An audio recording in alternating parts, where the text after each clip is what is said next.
My dad said I was overreacting. He insisted my stepmother was just disciplining me and I needed to learn my place. He did not know that while he defended her, my aunt was signing papers 2 states away to blow our family apart.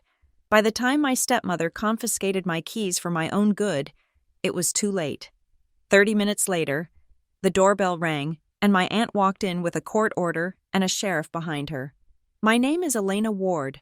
I am 29 years old, and in the daylight hours of my life in Portland, Oregon, I am a woman who commands respect. I work as a content manager at Northbridge Creative Media, a firm that occupies 3 floors of a glass-walled building overlooking the Willamette River. My job involves managing high-stakes editorial calendars, soothing the egos of temperamental writers, and making budget decisions that impact the fiscal health of the company. I have a team of 12 people who look to me for guidance. I live in a 1-bedroom apartment in a historic building that smells faintly of cedar and expensive coffee, a sanctuary I pay for with my own salary. I have a retirement fund. I have a passport full of stamps. I have a life that, by any objective metric, is successful and independent. However, none of this matters the moment I cross the threshold of my father's house. To my father, Richard, and his wife, Stephanie, I am not a professional woman with a career. I am not even an adult. I am an unfinished project, a wayward child, and most frequently, the unpaid help. It is strange how a person can be a lion in the boardroom and a mouse in their childhood kitchen, but that is the alchemy of my family dynamic. My mother passed away from ovarian cancer when I was 19, leaving a void that was rapidly and aggressively filled by Stephanie. Stephanie is a woman who presents herself to the world as the epitome of suburban grace. She is the type of woman who remembers every birthday, volunteers at the animal shelter, and posts inspirational quotes about kindness on social media every morning at 7. She is slim, well-groomed, and speaks in a voice that sounds like she is constantly soothing a frightened animal. But beneath the veneer of beige cashmere and forced smiles, Stephanie is a creature of absolute control. The dynamic shifted slowly, so slowly that I almost did not notice the noose tightening until it was already choking me. It began with small requests during the holidays. Can you chop the onions? Elena? Can you watch your cousin's toddler while we drink wine? Elena? Can you stay behind and load the dishwasher while we take a walk? Elena? Because I was young, grieving my mother, and desperate to keep the peace for my father's sake. I said yes. I always said yes. By the time I was 25, my role was cemented. I was the designated servant. I remember my father's 60th birthday party vividly. It was supposed to be a celebration of his life, a milestone event held in the backyard of their previous house in Seattle. Stephanie had spent weeks talking about the preparations. She had hired a band. She had ordered custom napkins. But on the day of the party, the catering staff she claimed to have hired never materialized. "Oh, there was a mix-up with the dates," Stephanie had exclaimed, pressing a hand to her chest, her eyes wide with feigned panic. "Elena, sweetheart, you know your way around a grill, don't you? Could you just handle the burgers and chicken until we figure this out? For your father?" I spent 4 hours standing over a smoking grill in 90-degree heat. I was wearing a silk dress I had bought specifically for the occasion, a dress that ended up splattered with grease and smelling of charcoal. While I flipped patties and checked the internal temperature of chicken breasts, I watched the party unfold from a distance. I saw Stephanie circulating with a glass of Chardonnay, accepting compliments on the ambiance. I saw my father laughing with his golf buddies, a plate of food I had cooked balanced on his knee. At one point, a neighbor I barely knew wandered over to the grill area, mistaking me for hired help. "Could I get another one of those sliders?" he asked, not making eye contact. "I am Richard's daughter," I said, my voice tight. He looked surprised, mumbled an apology, and walked away. When I finally finished cooking and scrubbing the grill grates, the sun had gone down. The cake had already been cut. Stephanie was standing on the patio, toasting my father. "I just wanted to make this day perfect for you, Richard," she cooed into the microphone, "because family is everything." I stood in the kitchen doorway, wiping sweat from my forehead with a paper towel. My father saw me. He walked over, slightly tipsy, and squeezed my shoulder. "Great food, kiddo. You really saved the day." "I missed the speeches, Dad," I said quietly. "Oh, don't be like that," he said, his smile faltering. "You are helping family. You don't have a husband or kids of your own to worry about, so it is not like you are missing out on your own responsibilities. Helping us is good for you. It keeps you grounded." That was the refrain. You don't have a family of your own. It was used to justify every demand, every assumption that my time was less valuable than theirs, because I was single, because I had chosen to focus on my career. I was viewed as a resource to be exploited. In their eyes, my independence was not an achievement. It was a vacancy that they were entitled to fill with their own chores. Thanksgiving was the same theater, different act. For the last 5 years, the division of labor was non-negotiable. Stephanie did the vision, I did the labor. Stephanie would spend weeks curating a Pinterest board of table settings. She would buy artisanal gourds, gold-rimmed placemats, and hand-lettered name cards. On the day of, she would spend hours arranging eucalyptus branches and lighting taper candles, creating a tableau worthy of a magazine spread. Meanwhile, I would be in the kitchen from 6 in the morning. I was responsible for the turkey, the stuffing, the potatoes, the green beans, the gravy, and the pies. Last year, I burned my forearm on the oven rack pulling out a 20-pound bird, while I ran my arm under cold water, biting back tears of pain. Stephanie came into the kitchen. She didn't ask if I was okay. She held up her phone. "Elena, move a little to the left. You are ruining the lighting for my story," she said. She snapped a photo of the perfectly set table, captioning it, "Another blessed Thanksgiving prepared with love." She never tagged me in the photos. She never mentioned that the food everyone was raving about was made by her stepdaughter, who was currently icing a second-degree burn in the pantry. When we sat down to eat, my aunt, Stephanie's sister, looked at the spread and sighed happily. "Stephanie, you are a wonder. How do you do it all?" "It is a labor of love," Stephanie smiled, reaching for the wine. "Elena helped with the chopping. Didn't you, dear?" I gripped my fork so hard my knuckles turned white. "I cooked the entire meal. Stephanie." The table went silent. My father cleared his throat loudly. "Elena, don't be petty. It is a team effort." That was when the word discipline started appearing in our conversations. It began when I moved back to Portland after a brief stint in Seattle. I was 26 then. I had established boundaries at work, but I was failing miserably at home. Stephanie began to frame my reluctance to be their servant not as busyness, but as a character flaw. If I said I couldn't drive 3 hours to help them organize their garage because I had a deadline, Stephanie would sigh into the phone. "You know, Elena, I worry about your lack of discipline. You prioritize the wrong things. You are chasing money and career clout, but you are neglecting your duty to the people who raised you. It is undisciplined behavior. It is spiritual laziness." It was a brilliant rhetorical strategy. By framing my refusal as a moral failing, she made me defend my character rather than my schedule. "I am not undisciplined," I would argue, feeling like a petulant child. "I am employed. I have a job." "A job is just a job," she would counter. "Family is a covenant. You need to learn to submit your ego to the greater good. That is what real discipline is. We are just trying to help you become a better person." I tried to fight back. I really did. 2 months ago. I told my father I would not be coming for his retirement party if I was expected to cater it. I told him I would come as a guest, or not at all. The reaction was immediate and vicious. My phone was bombarded with messages, not just from them, but from aunts and uncles I barely spoke to. Stephanie had spun the narrative beautifully. She told everyone that I was ashamed of my father, that I thought I was too high and mighty now that I was a manager in the city to wash a dish for the man who paid for my braces. "Your father is sitting in his chair crying." Stephanie texted me. "I hope you are happy. You have broken his heart with your selfishness. You have no concept of gratitude. You need to learn your place in this family. Elena, you are not above us just because you have a fancy title.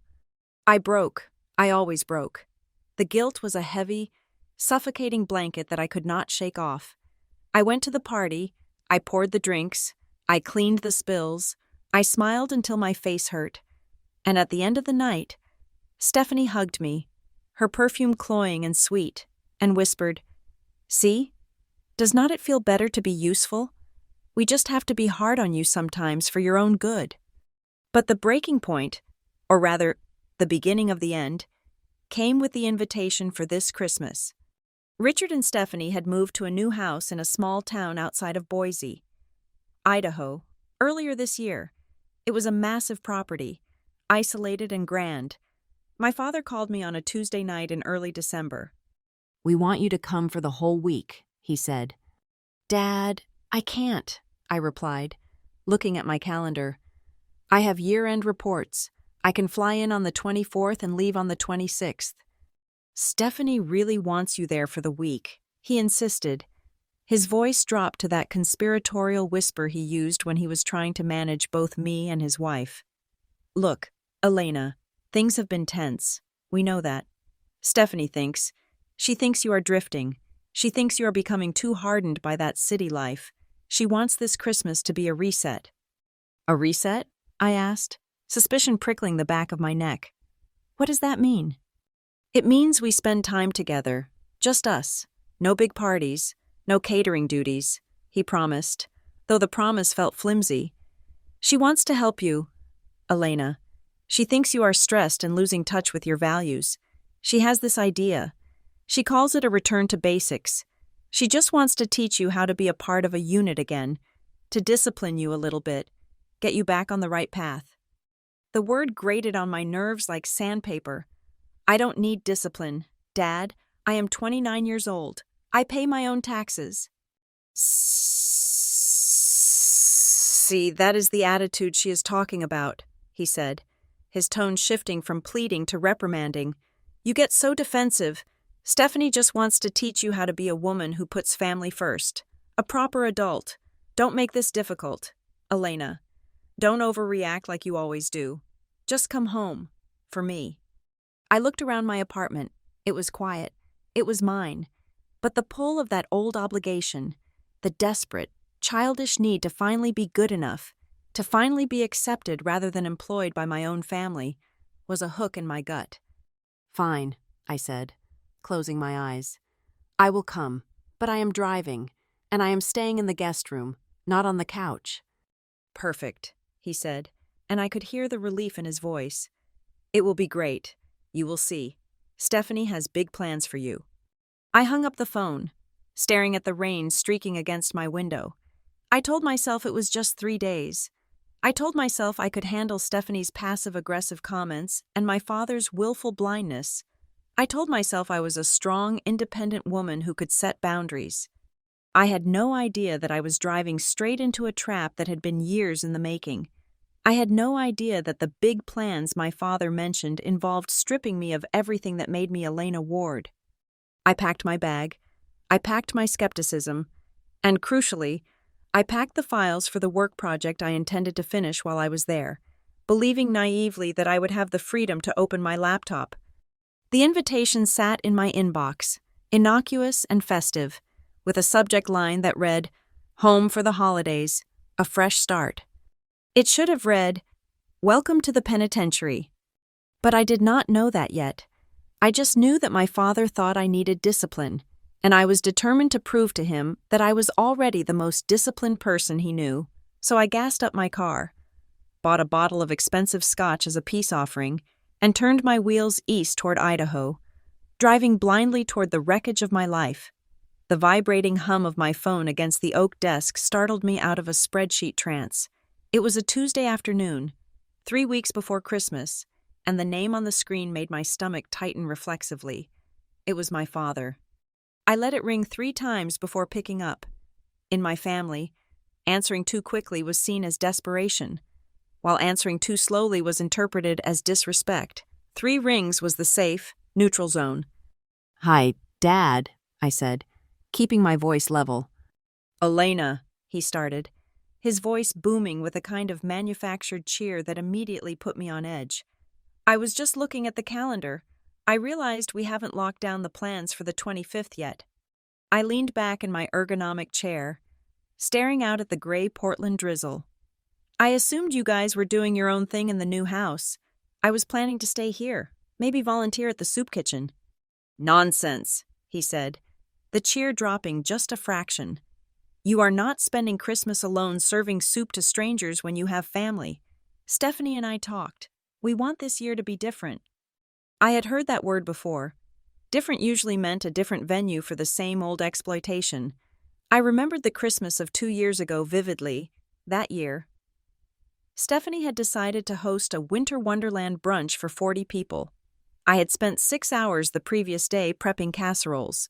On the morning of, I was up at 4 to bake cinnamon rolls from scratch, because Stephanie said store-bought dough. Tasted like poverty. By the time the guests arrived, I was covered in flour and sweat. I was not allowed to sit at the main table because there were not enough chairs. So I ate a cold cinnamon roll standing over the kitchen sink while listening to Stephanie tell her friends how exhausted she was from hosting. Different how? I asked, unable to keep the skepticism out of my voice. Just us, he said quickly. Me, Stephanie, and you. No big party, no neighbors, no extended family. Just a quiet, intimate dinner at the new place in Idaho. We want to show you the house. It is beautiful. Elena, we have a guest room set up just for you. I don't know, Dad, I said. It is a long drive. Please, he said, and this time, the bluster was gone, replaced by a wheedling tone that always managed to hook into my guilt. Stephanie really wants to make amends. She knows she has been exacting in the past.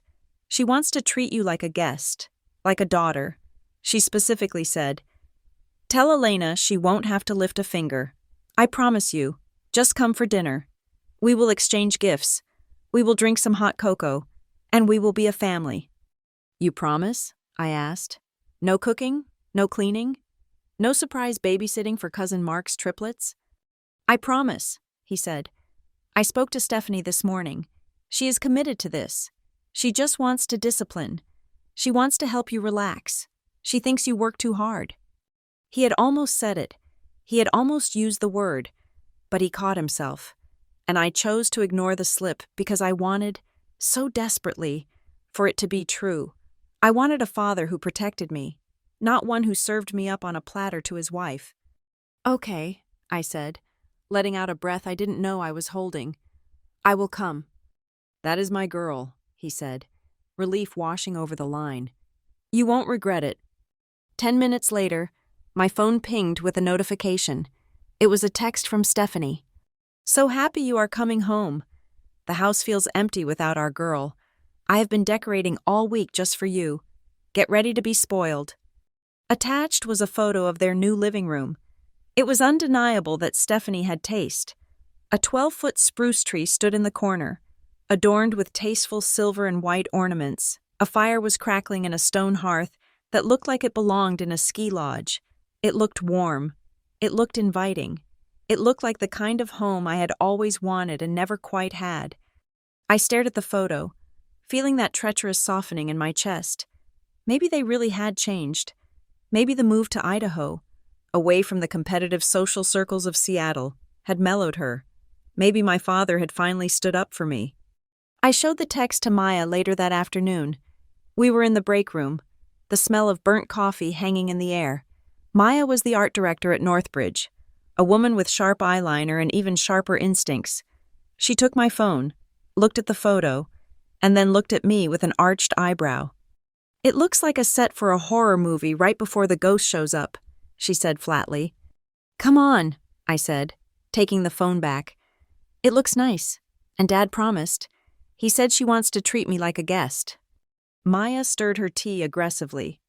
Elena, people like your stepmother do not change. They just change their tactics.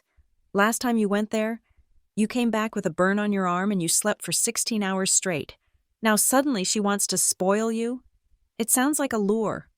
They are just lonely, I argued, though I was mostly arguing with myself. They are in a new town. They don't know anyone. Exactly, Maya said. They don't have anyone else to control, so they are importing their favorite victim. Look, if you go, you need an exit strategy. Do not let them trap you. I am not going to let them trap me, I said, straightening my spine. I have a plan. I am driving my own car. I am arriving on Christmas Eve afternoon. I am staying for dinner, and I am leaving the next morning. Less than 24 hours. If things get weird, I have my keys, and I leave. Make sure you park facing the street, Maya said, not joking. And don't drink too much wine. You need your wits about you. You are paranoid, I laughed, but the laughter sounded hollow in the small room. I am observant, Maya corrected. Just be careful. That text, our girl, that is possessive. Elena, it is not affectionate. It is ownership. Despite Maya's warning, or perhaps to prove her wrong, I committed to the trip, but I adhered to my internal rules strictly. I emailed my father that I would be arriving at 3 in the afternoon on the 24th and departing by 10 in the morning on the 25th. I told him I had a shift at the office the day after Christmas. A lie, but a necessary one. To assuage the guilt of setting boundaries, I decided to make a dessert. It was a reflex I could not shake. If I was going to be difficult by having a schedule, I had to compensate by being useful with a gift. I spent 2 evenings making a complex chocolate hazelnut tort, tempering the chocolate until it shone like glass. It was a peace offering. It was a shield. 2 days before I was set to leave, I received another call. This one was from a number I did not recognize immediately. A Denver area code. Hello? I answered, balancing a laundry basket on my hip. Elena? It is Aunt Lydia. I stopped walking. Lydia Barnes was my mother's younger sister. We were not particularly close, mostly because she lived in Colorado and was a workaholic paralegal who viewed emotional displays as inefficient, but she had always been kind to me in a distant, factual sort of way. Aunt Lydia, I said, surprised. Hi, is everything okay? Everything is fine, she said. Her voice was crisp, like dry leaves. I was just updating my contact list for the holidays and wanted to check in. I heard you are going to Richard's new place in Idaho. Yeah, just for a quick visit, I said. How did you know? Your father posted about it on Facebook, she said. Something about the prodigal daughter returning. Listen, Elena, I have a weird question. Has Richard said anything to you recently about your mother's estate? I frowned, setting the laundry basket down on the floor. No, why would he? Mom died 10 years ago. Everything went to Dad. That was the deal, right? There was a silence on the other end of the line. It lasted long enough to make me uncomfortable. Right, Lydia said finally, though the word lacked conviction. And you are 29 now, is that correct? I will be 30 in March, I said. Aunt Lydia, what is this about? Nothing, she said, her voice returning to its usual brisk rhythm. Just checking dates on some old paperwork I found while cleaning out my office. Legal habit. I never throw anything away. You know how it is. Okay, I said slowly. Are you driving or flying? She asked. Driving. Good, she said. Keep your phone charged. And Elena, if your father asks you to sign anything at all, you tell him you need to show it to me first. Do you understand? Why would he ask me to sign anything? I asked, a cold prickle of unease running down my spine. He probably won't, she said. But people get weird around the holidays, and Richard has always been flexible with details. Just promise me. I promise, I said. Good. Merry Christmas, Elena. And she hung up before I could ask another question. I stared at the phone. The conversation felt like a loose thread on a sweater. If I pulled it, something might unravel, but I couldn't see the pattern yet. I pushed the unease aside. Aunt Lydia was a legal professional. She probably saw lawsuits and greetings cards.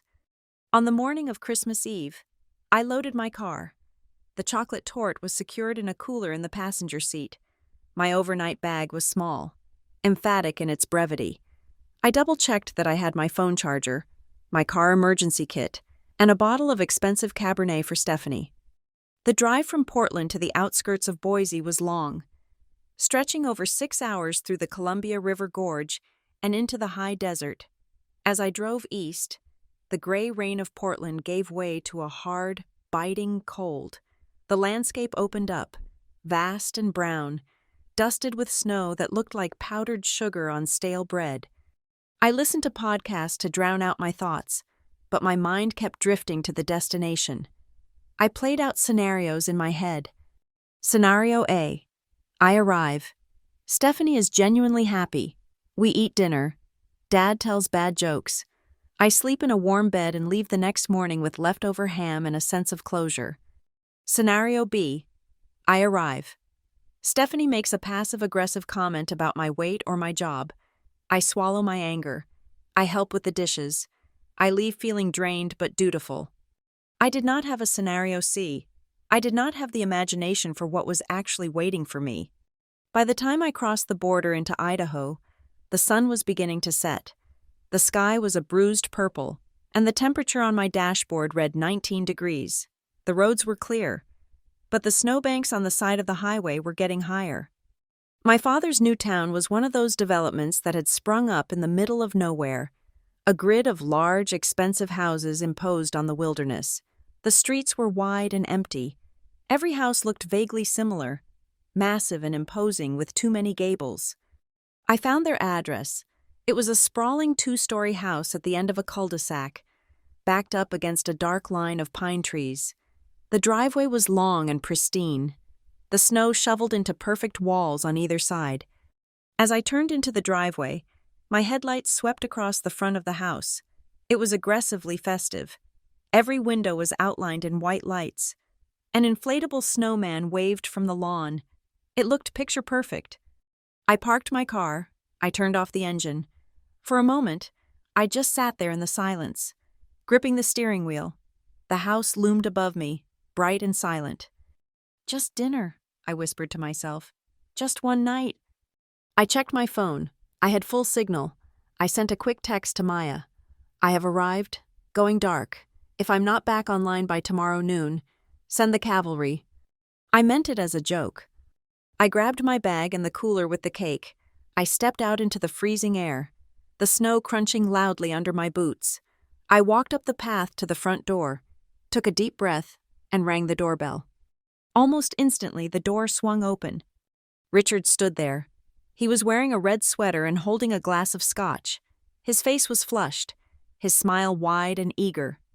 "Elena!" he boomed, stepping out to pull me into a hug that smelled of expensive cologne and faint anxiety. "You made it! You actually made it!" Over his shoulder, I saw Stephanie coming down the hallway. She was wearing a green velvet dress that looked tailored. Her hair was perfect. She was smiling, but her eyes were scanning me, cataloging my outfit, my hair, my bag. "Welcome home. Discipline. Darling," she said, her voice smooth as syrup. "We have been waiting for you." I froze for a microsecond. Had she almost said it? Or was I just projecting? "Hi, Stephanie," I said, stepping into the warmth of the house. "The place looks amazing." "It does it not?" she said, closing the heavy front door behind me. I heard the lock click. It was a solid, heavy sound, a final sound. "Here, let me take your coat," Richard said, bustling around me. "And your keys. You don't need those anymore." "I will keep my keys, Dad," I said, clutching them in my pocket. "Habit." "Oh, don't be silly," Stephanie said, reaching out and gently prying my hand from my pocket. Her fingers were cold. "You are home now. You don't need to worry about anything. We are going to take care of everything." She took the keys. She smiled, and for the first time, I noticed that the smile did not reach her eyes. Her eyes were hard, flat, and triumphant. "Come," she said, gesturing to the living room. "The fun is just beginning." I followed them in, the heavy thud of the door lock echoing in my ears, and the text from Aunt Lydia flashing in my mind. "Just promise me." I had a sinking feeling that I had just broken a promise to myself. The interior of the house was a masterclass in aggressive hospitality. As Stephanie ushered me into the living room, the scent of cinnamon and pine hit me with the force of a physical blow. It was not the smell of actual baking or real trees. It was the chemical perfection of high-end plug-in air fresheners, layered one over the other until the air felt thick and sweet. "Look at you," Stephanie exclaimed, her hands fluttering around my arms without quite touching me, like she was smoothing out an invisible garment. "You look tired. Elena, does she not look tired? Richard?" My father, who had followed us in with my keys still clutched in his hand, nodded enthusiastically. "She works too hard. That is what I always tell her. City life drains the color right out of you." "Well, that is why you are here," Stephanie beamed. She spun around, her green velvet dress flaring. "To be restored, to be part of a home again." For the first 20 minutes, I allowed myself to relax. The house was undeniably beautiful. There was a fire crackling in the grate, a real wood fire, not gas, and the furniture was plush and expensive. Stephanie poured me a glass of wine, a heavy pour of a dark red that tasted like oak and money. We sat on the white sofas, and they asked me surface-level questions about my drive, nodding sympathetically when I mentioned the ice near the pass. It felt normal. It felt like the scenario I had dared to hope for. Then, the veneer cracked. "Oh, goodness," Stephanie said, glancing at the grandfather clock that stood in the corner like a sentry. "The roast. I completely forgot to check the temperature. I'm still getting used to this new oven. It is digital, you know? So complicated." She stood up, but she did not move toward the kitchen. She just looked at me. The silence stretched. It was a familiar silence. It was the silence that demanded a volunteer. "Do you want me to check it?" I asked, the words tasting like ash in my mouth. "Oh, would you?" Stephanie let out a sigh of relief that seemed entirely disproportionate to the situation. "You are just so much better at these things. Elena, you have that instinct. I am afraid I have dried it out." And Richard was so looking forward to the prime rib. I set my wineglass down on the coaster. "Sure, I will take a look." When I walked into the kitchen, I saw the situation immediately. The oven was set to 200 degrees. The roast, a massive, expensive cut of meat, was barely lukewarm. It was not an accident. You do not accidentally set an oven to the exact temperature used for keeping food warm instead of cooking it. She had not started dinner. She had waited for me. I felt a spike of irritation, but I pushed it down. "Just dinner," I reminded myself. "Just get through dinner." "It just needs the temperature cranked up," I called out. "I can sear it in the pan to speed it up and then finish it in the oven. It will take about 45 minutes. "Perfect," Stephanie's voice floated in from the living room. "There are potatoes in the pantry that need peeling, too, and the green beans are in the fridge. You are a lifesaver, sweetie." And just like that, I was back in my role. I took off my blazer, rolled up the sleeves of my silk blouse, and found an apron. For the next hour, while my father and Stephanie sat by the fire laughing at something on the television, I peeled 5 pounds of potatoes, trimmed 2 pounds of green beans, and wrestled a greasy roast into a cast-iron skillet. When I finally served dinner, setting the heavy platters on the dining table, my silk blouse had a grease spot near the hem, and my hair was frizzing from the steam. Stephanie and Richard came to the table looking fresh and relaxed. "This looks magnificent," Richard said, picking up his fork. "See? This is what I missed. Home-cooked food made with love. You cannot get this in a restaurant." "You certainly cannot get this in that tiny apartment of yours," Stephanie added, unfurling her napkin. I paused, the serving spoon in my hand. "My apartment is fine. Stephanie, it is actually quite nice." "Nice?" she laughed, a tinkling, condescending sound. "Elena, darling, it is a box. And how much are you paying for that box? $2,000 a month? $2,500? "It is the market rate for Portland," I said. Sitting down, I realized I had forgotten to pour myself a glass of water, but I was too tired to get up again. "It is wasteful," Stephanie stated, slicing into her meat. "It shows a lack of discipline, financial discipline, Why pay a stranger to live in a box when you have family with a 5-bedroom house who would take you in for free? It makes no sense. It is just vanity. You want to play the independent city girl, but you are just burning money that could be building generational wealth. I value my privacy, I said tightly, and my commute. Privacy is just a modern word for isolation, Richard said, echoing Stephanie's sentiment as if they had rehearsed this script. We worry about you, Elena, alone in that city, spending all your money on rent and takeout. It is not a sustainable lifestyle. I cook for myself, I said, and I have a savings account. Can we please talk about something else? It is Christmas Eve. We are talking about this because we care, Stephanie said, her eyes wide and innocent. Discipline is not a dirty word, Elena. It is love. We just want to see you secure. The rest of the meal passed in a blur of veiled criticisms. They critiqued my car. Too sporty, not practical. My hair, a bit severe, don't you think? And even my choice of wine, a little acidic for my taste. By the time the plates were cleared, by me, naturally, I felt small. I felt like the teenager who could never do anything right. I returned to the table after loading the dishwasher, ready to make my excuses and retreat to the guest room. I wanted to lock the door, call Maya, and sleep until I could leave.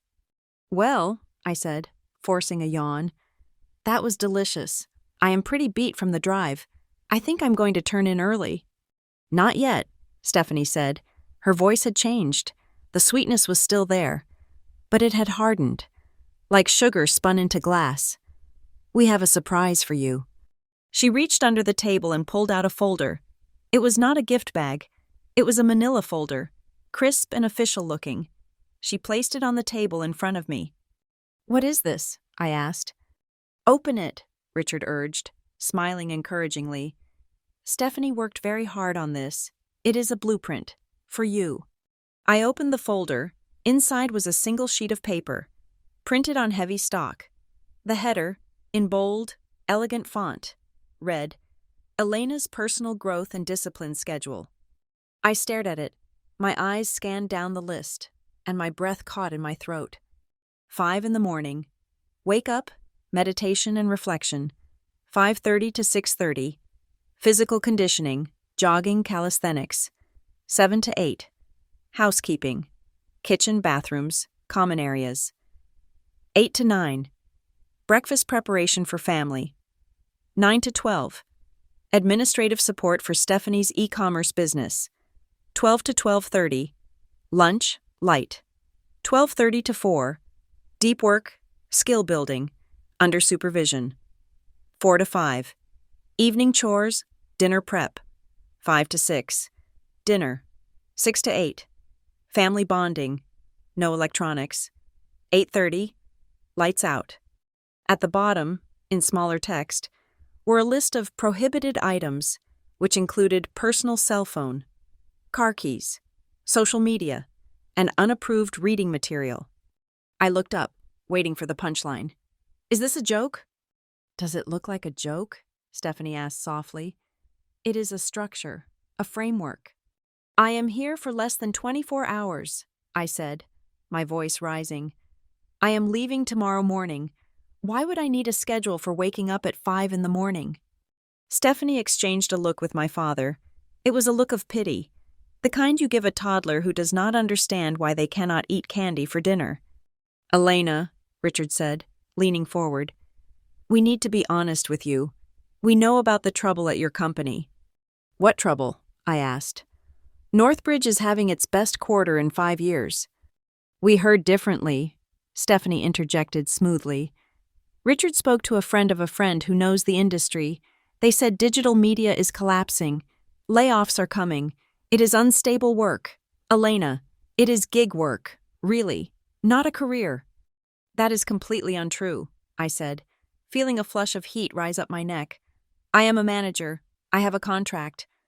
For now, Richard said ominously, but for how long? And even if you keep the job, look at what it is doing to you. You are stressed. You are defensive. You are disconnected from your family. You are adrift. I am not adrift, I snapped. I am successful. Shh, Stephanie soothed, reaching across the table to pat my hand. I pulled my hand away. See? This anger? This is what we are talking about. You are so wound up. You need a detox. You need to step back from that toxic environment and relearn how to be a person, how to be a daughter. I am leaving tomorrow, I repeated, my hands shaking slightly. I appreciate the dinner, but this is insane. I am not following a chore chart. I am 29 years old. We prepared the room for you, Stephanie said, her voice trembling slightly, playing the victim card with expert precision. I bought new linens. I cleared out the closet. I set up a desk for you. We thought you would stay for a few weeks, maybe a month, just to get your head straight. A month? I stood up.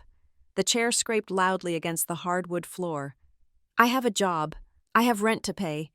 I cannot just stay here for a month to clean your house and work for whatever your business is. It is a lifestyle brand, Stephanie corrected sharply. And it is very successful. I could teach you a lot about entrepreneurship, real business, not just typing words on a computer. Sit down, Elena, Richard said. His voice was not booming now. It was low and firm. You are upsetting Stephanie. She is upsetting me, I argued, pointing at the paper. Dad, look at this. Lights out at 8:30? No electronics? This isn't a visit. This is prison. It is discipline, he said. And you are sorely in need of it. Look at you. You are hysterical. You can't even sit through a conversation without raising your voice. This is exactly why we need to do this. Stephanie is right. You have lost your way. I am going to my room, I said. I am leaving first thing in the morning. We will discuss that in the morning, Stephanie said, composing herself. She reached under the table again. This time, she pulled out a wooden box. It was small, polished, and had a small padlock latch on the front. She placed it in the center of the table, right on top of the schedule. This is the discipline box, she said. We use it to disconnect, to focus on each other. We want you to put your phone in there, and your wallet. No, I said. Elena, Richard warned. Don't be difficult. It is Christmas Eve. Do it for the family. Show us you can trust us. I gave you my keys, I said, my heart hammering against my ribs. I am not giving you my phone. The keys are safe, Stephanie said. But the phone is the problem. It is the tether to that toxic life. If you are serious about being part of this family, if you want us to believe you are not just a selfish stranger using us for a free meal, you will put the phone in the box. It is just for the night, Richard added, though his eyes slid away from mine. Just to sleep. You will sleep better without it. We all do. I looked at the box. I looked at the schedule with its 5 a.m. wake-up call. And I looked at my father, a man who had once carried me on his shoulders, now sitting next to a woman who wanted to turn me into an indentured servant. And if I don't? I asked quietly. Stephanie smiled. It was a terrifying smile. Then you really are lost, aren't you? And we will have to think about more serious measures to help you. We can't just let you destroy yourself. The threat was vague, but it hung in the air like smoke. I realized then that I was in the middle of nowhere. I had no car keys. The snow was falling heavily outside, and these two people, who were supposed to love me, were looking at me not with affection, but with the cold, calculating gaze of captors assessing a new prisoner. I hesitated. My hand hovered over my pocket where my phone lay warm against my hip. I needed to de-escalate. I needed to buy time. If I fought them now, tonight, while they were revved up on their own righteousness, things could get ugly. I needed to be smart. I needed to survive the night. Slowly, reluctantly, I pulled my phone out. I saw Stephanie's eyes light up. Smart girl, she whispered. But as I placed it in the box, I didn't let go immediately. Just for tonight, I said. Tomorrow, I get it back, and I leave.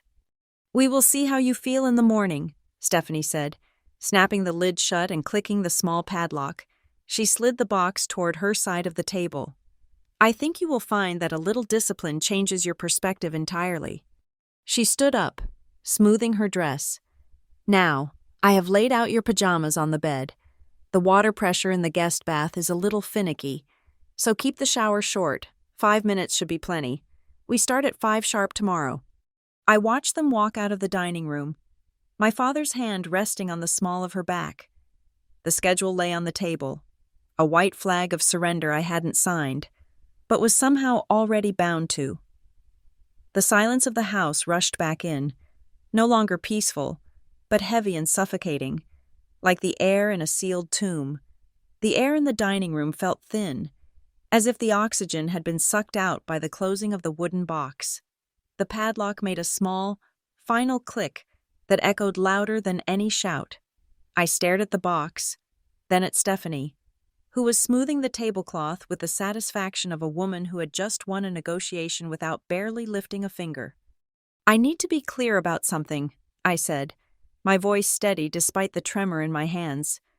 "I am playing along with this phone detox for tonight because I am tired and I do not want to argue, but I am leaving tomorrow morning. I have a meeting with a client in Portland at 2 in the afternoon.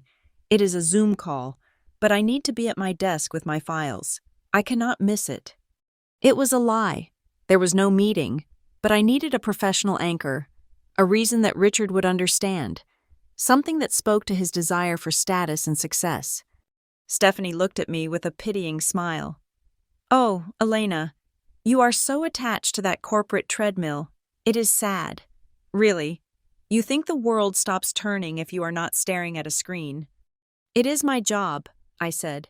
"It pays my bills, and since I am leaving at 6 in the morning to beat the traffic, I will need my car keys now, or at least, I need to know where you put them so I can grab them on my way out without waking you." Stephanie chuckled softly. She picked up her wine glass, swirled the dark liquid, and took a slow sip. "You won't be needing them at 6, she said. "Excuse me?" "I put them in the wall safe," she said casually, as if telling me she had put the milk in the refrigerator. "In the master bedroom closet. It is for your own good. Sweetie, you are so impulsive. We were worried you might get one of your moods in the middle of the night and try to drive on these icy roads. We could not live with ourselves if you crashed. So, I locked them up." Blood rushed to my face. The heat of it was instantaneous and blinding. "You locked my car keys in a safe? That is my car. You have no right to take my property." I turned to my father. He was staring intently at the pattern on his dinner plate, avoiding my eyes. "Dad," I said, my voice rising, "tell her to give me my keys. This is ridiculous. I am an adult woman. You cannot hold me hostage." Richard finally looked up. His face was a mask of conflict, his eyes darting between me and his wife. I saw the hesitation there, the brief flicker of recognition that this was abnormal behavior. But then he looked at Stephanie. Her expression was expectant, waiting for him to play his part. He sighed, a long, defeated sound. "Elena, lower your voice," he said. "You are overreacting. Stephanie is not holding you hostage. She is protecting you." "She stole my keys." "She is just disciplining you," he said. The words hung in the air, heavy and absolute. "Disciplining me?" I repeated, feeling like I had stepped into a parallel dimension. "Dad, listen to yourself. You are talking about a 30-year-old woman like she is a teenager who missed curfew. Give me the code to the safe." "I don't have the code," Richard muttered, picking up his glass. "Stephanie said it, and she is right. You need to learn that you can't just run away whenever things get difficult. You need to stay here. You need to settle down. Just let her guide you. Elena, please, for me." Stephanie reached out and patted Richard's arm. "See? He agrees. We are a united front. Now, go to bed. You have a big day tomorrow. 5 o'clock comes early." I stood there for a moment, weighing my options. I could scream, I could flip the table, but I was in a house in the middle of rural Idaho, miles from the nearest town, with no car, no phone, and snow falling heavily outside. Physical escalation would only give them more ammunition to call me unstable. "Fine," I said, my voice cold. "Good night." I turned and walked out of the room. I marched up the stairs to the guest room. went inside, and shut the door. I did not lock it, because I knew a lock would only provoke them. Instead, I sat on the edge of the bed, my heart hammering against my ribs like a trapped bird. I waited. I waited until the sounds of the house settled. I heard the dishwasher running. I heard the murmur of the television. And eventually, around 11 o'clock, I heard the heavy tread of my father coming up the stairs, followed by the lighter steps of Stephanie. I heard their bedroom door close. I gave it another hour. At midnight, I opened my door. The hallway was dark. I moved in my socks, silent as a ghost, creeping toward the master bedroom. I did not know what I planned to do. Maybe wake them up and demand the keys again, maybe beg. But as I approached their door, which was cracked open slightly, I heard voices. They were still awake. "She is resistant," Stephanie's voice drifted out, low and complaining. "More than I thought she would be. You have let her run wild for too long. Richard." I know. My father's voice replied, sounding tired. "But maybe we are pushing too hard? Taking the keys? Is that legal? Steph, if she calls the cops?" "She can't call the cops," Stephanie snapped. "She does not have a phone, and she won't call them anyway. She is too proud. She does not want the embarrassment." "I suppose," he said. "Besides," Stephanie continued, her voice taking on a greedy, calculating edge that made my skin crawl, "we need her here. The online shop is drowning. Richard, I can't keep up with the fulfillment and the customer service emails. I am 3 weeks behind. If we hire an assistant, that is $3,000 a month we don't have. Elena can do it. She is fast. She knows computers. She owes us this family capital. We raised her. We fed her. Now she can pay it back." "She has a job, though," Richard said weakly. "She can quit," Stephanie dismissed. "Or she can do both until she burns out and realizes our way is better. I don't care, but I'm not letting her leave until she clears that backlog. I need the free labor. Richard, and you need to stop being a soft touch. Do you want this business to fail? Do you want us to lose this house?" "No," Richard whispered. "No, of course not." "Then let me handle her," she said. "It is just discipline. She will break. They always do." I backed away, my hand over my mouth to stifle a gasp.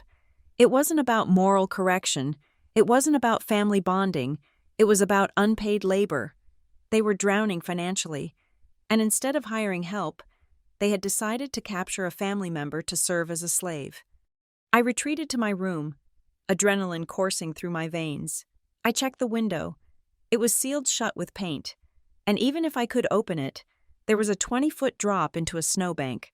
I checked the closet, empty, save for a few wire hangers. I barely slept. I lay fully clothed under the quilt, staring at the ceiling, formulating a plan. I needed my phone. I needed Maya. The knock on the door came at 5 in the morning. It was sharp, authoritative. "Rise and shine," Stephanie's voice called out. "Day 1 of the new you." I opened the door.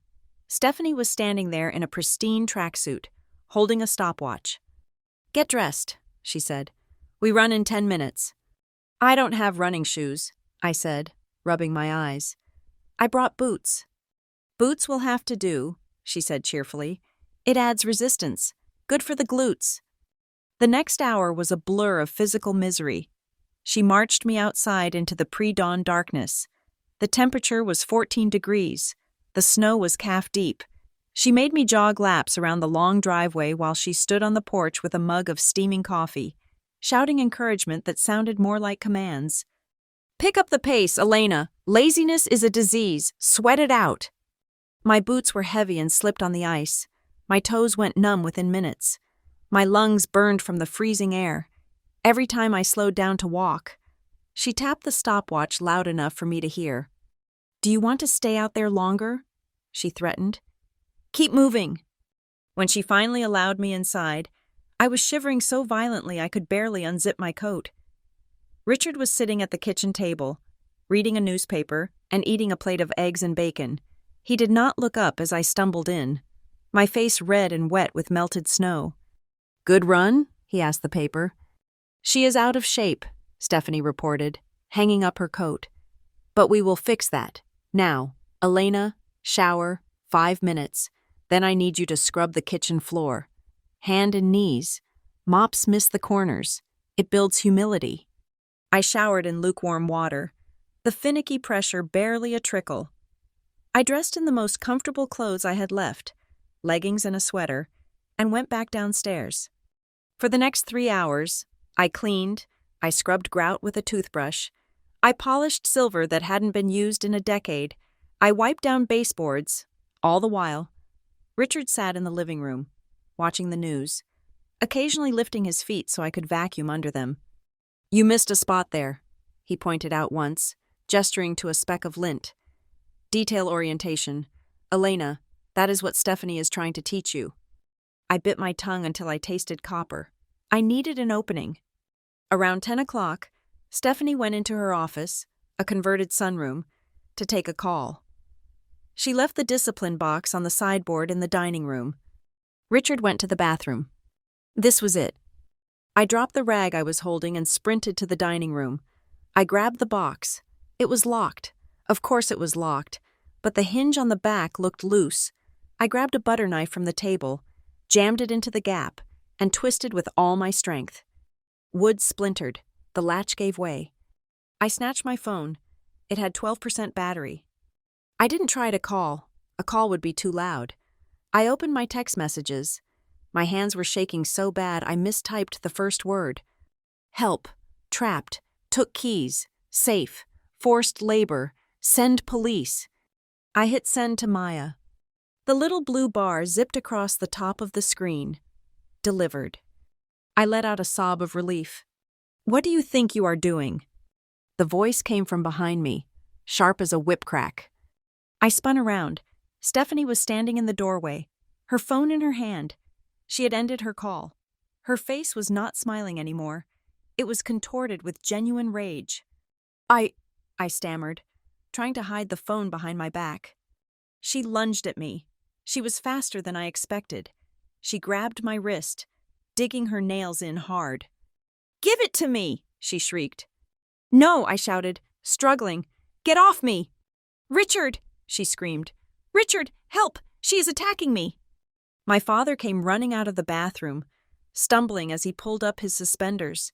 He saw us grappling in the dining room, Stephanie clawing at my hand, me trying to pull away. "Elena!" he roared. "Stop it! Stop hurting her!" "She is hurting me," I yelled. "She is crazy!" Stephanie managed to wrench the phone from my grip.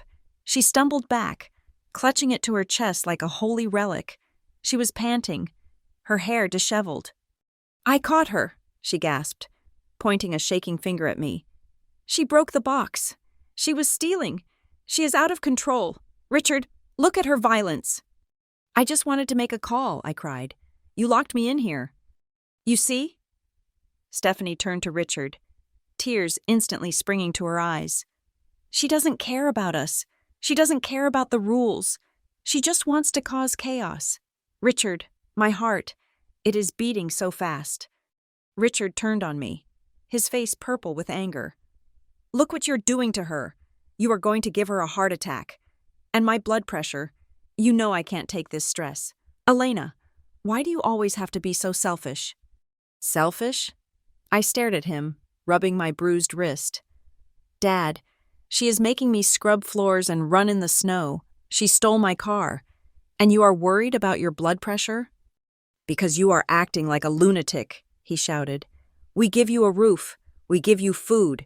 We try to help you become a better person. And this is how you repay us? By destroying property? By physically assaulting your mother?" "She is not my mother," I screamed. The slap was sudden. It wasn't physical, but the silence that followed felt like a physical blow. Richard had not hit me, but he had looked as if he wanted to. Stephanie straightened up, wiping her dry eyes. She held my phone up. "That is it," she said, her voice dropping to a terrifyingly calm register. "I was going to give it back tonight if you did a good job, but now, no, you have lost the privilege. This goes into the safe with the keys, for a week, maybe 2.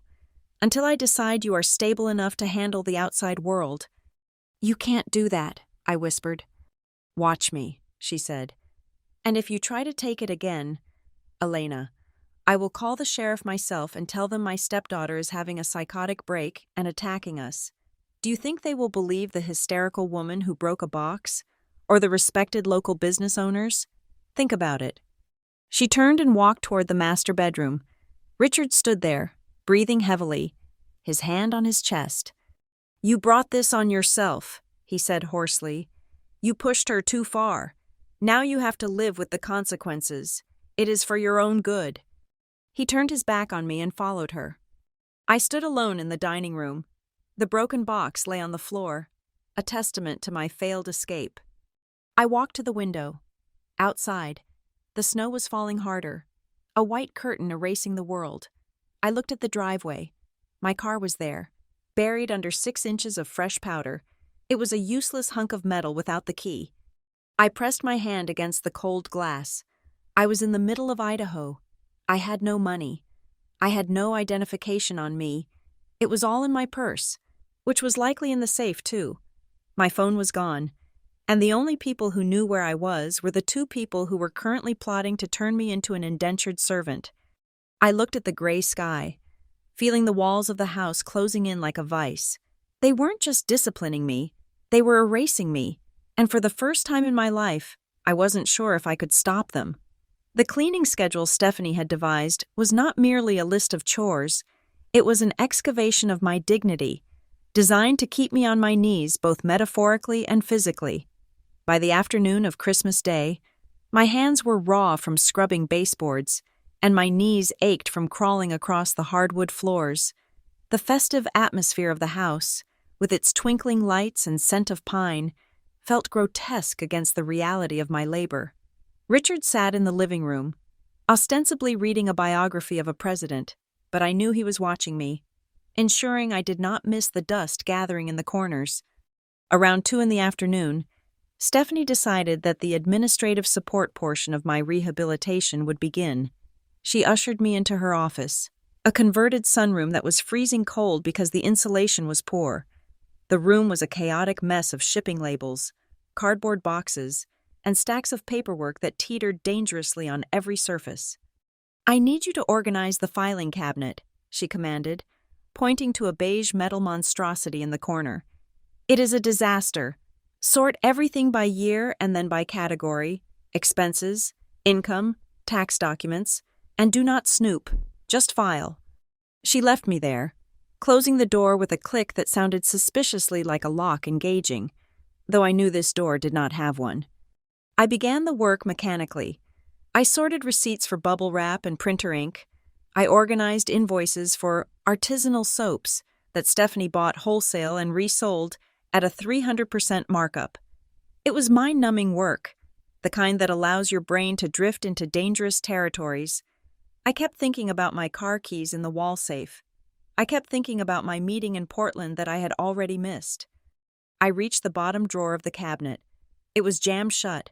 I yanked on the handle, frustration lending me strength, and it flew open with a screech of metal on metal. Inside, buried beneath a stack of old warranty manuals for appliances they no longer owned, was a thick blue folder. It looked out of place among the cheap manila folders Stephanie used. It was heavy, the cardstock textured and expensive. I pulled it out. The label on the tab was handwritten in fading black ink. Claire Ward, Estate and Trust Documents, Confidential. My heart stopped. My mother's name. I looked at the door. I could hear the faint sound of the television from the living room.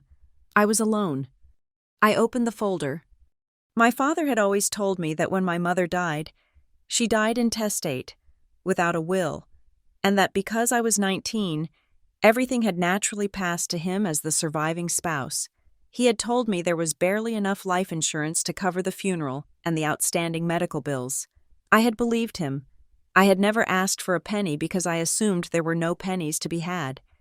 The document in my hands told a different story. It was a copy of the Claire Ward Family Trust, dated 3 weeks before her death. I scanned the legal jargon, my eyes darting across words like grantor, trustee, and beneficiary. Article 4. Distribution of assets. Upon the death of the grantor, the following assets shall be held in trust for the benefit of the primary beneficiary, Elena Marie Ward. I blinked, rereading the line, held in trust, for me. I turned the page, my fingers trembling. Listed under the assets were 2 items that made the room spin. First, a property, residential property located at 422 Aspen Way, Denver, Colorado. Second, an investment portfolio, 20% ownership interest in Summit Growth Partners. I gasped softly. I knew Summit Growth Partners. It was the investment firm where my mother's brother, Aunt Lydia's husband, had worked before he passed away. I had no idea my mother had shares. And a house in Denver? I had never heard of a house in Denver. I flipped to the signature page. There was my mother's signature, weak and shaky, written when the cancer was already stealing her strength. And below it, the signature of the trustee, Richard Ward. But there was a clause right above his signature, circled in red ink. The trustee shall maintain control of the assets until the beneficiary reaches the age of 30, at which time full control and ownership shall transfer to the beneficiary. However, if the trustee determines that the beneficiary is mentally incapacitated or demonstrates severe financial irresponsibility, the trustee may petition to extend control. Mentally incapacitated, financial irresponsibility. The words echoed in my head, mixing with Stephanie's voice from the night before. You are unstable. You are out of control. You need discipline. It wasn't just about control. It was about the calendar. I was 29. I turned 30 in March, in 3 months. If I turned 30 and I was a successful, independent woman living in Portland, the trust would trigger. I would get the house. I would get the shares. Richard would lose control of whatever income those assets were generating, income he had probably been using to fund this new house and Stephanie's failing business. But if I was unstable, if I was a woman who had a breakdown and had to move home to be disciplined by her family, then Richard could argue that I was not fit to inherit. I felt sick. I felt a physical wave of nausea roll through me. I looked at the margins of the document. There were notes in a sharp, angular handwriting I recognized instantly. It was Aunt Lydia's writing. She had been a paralegal for 30 years. She corrected people's grammar on birthday cards. Richard, ensure this clause is reviewed annually. She had written next to the investment section, and at the bottom of the page, stamped in blue ink, was the address of a law firm, Barnes & Associates, Denver. Aunt Lydia worked at Barnes & Associates. The phone call, the strange questions about whether Richard had mentioned the estate. She knew. She had drafted this. She knew about the house. She knew about the deadline. She was checking to see if he had told me. Elena!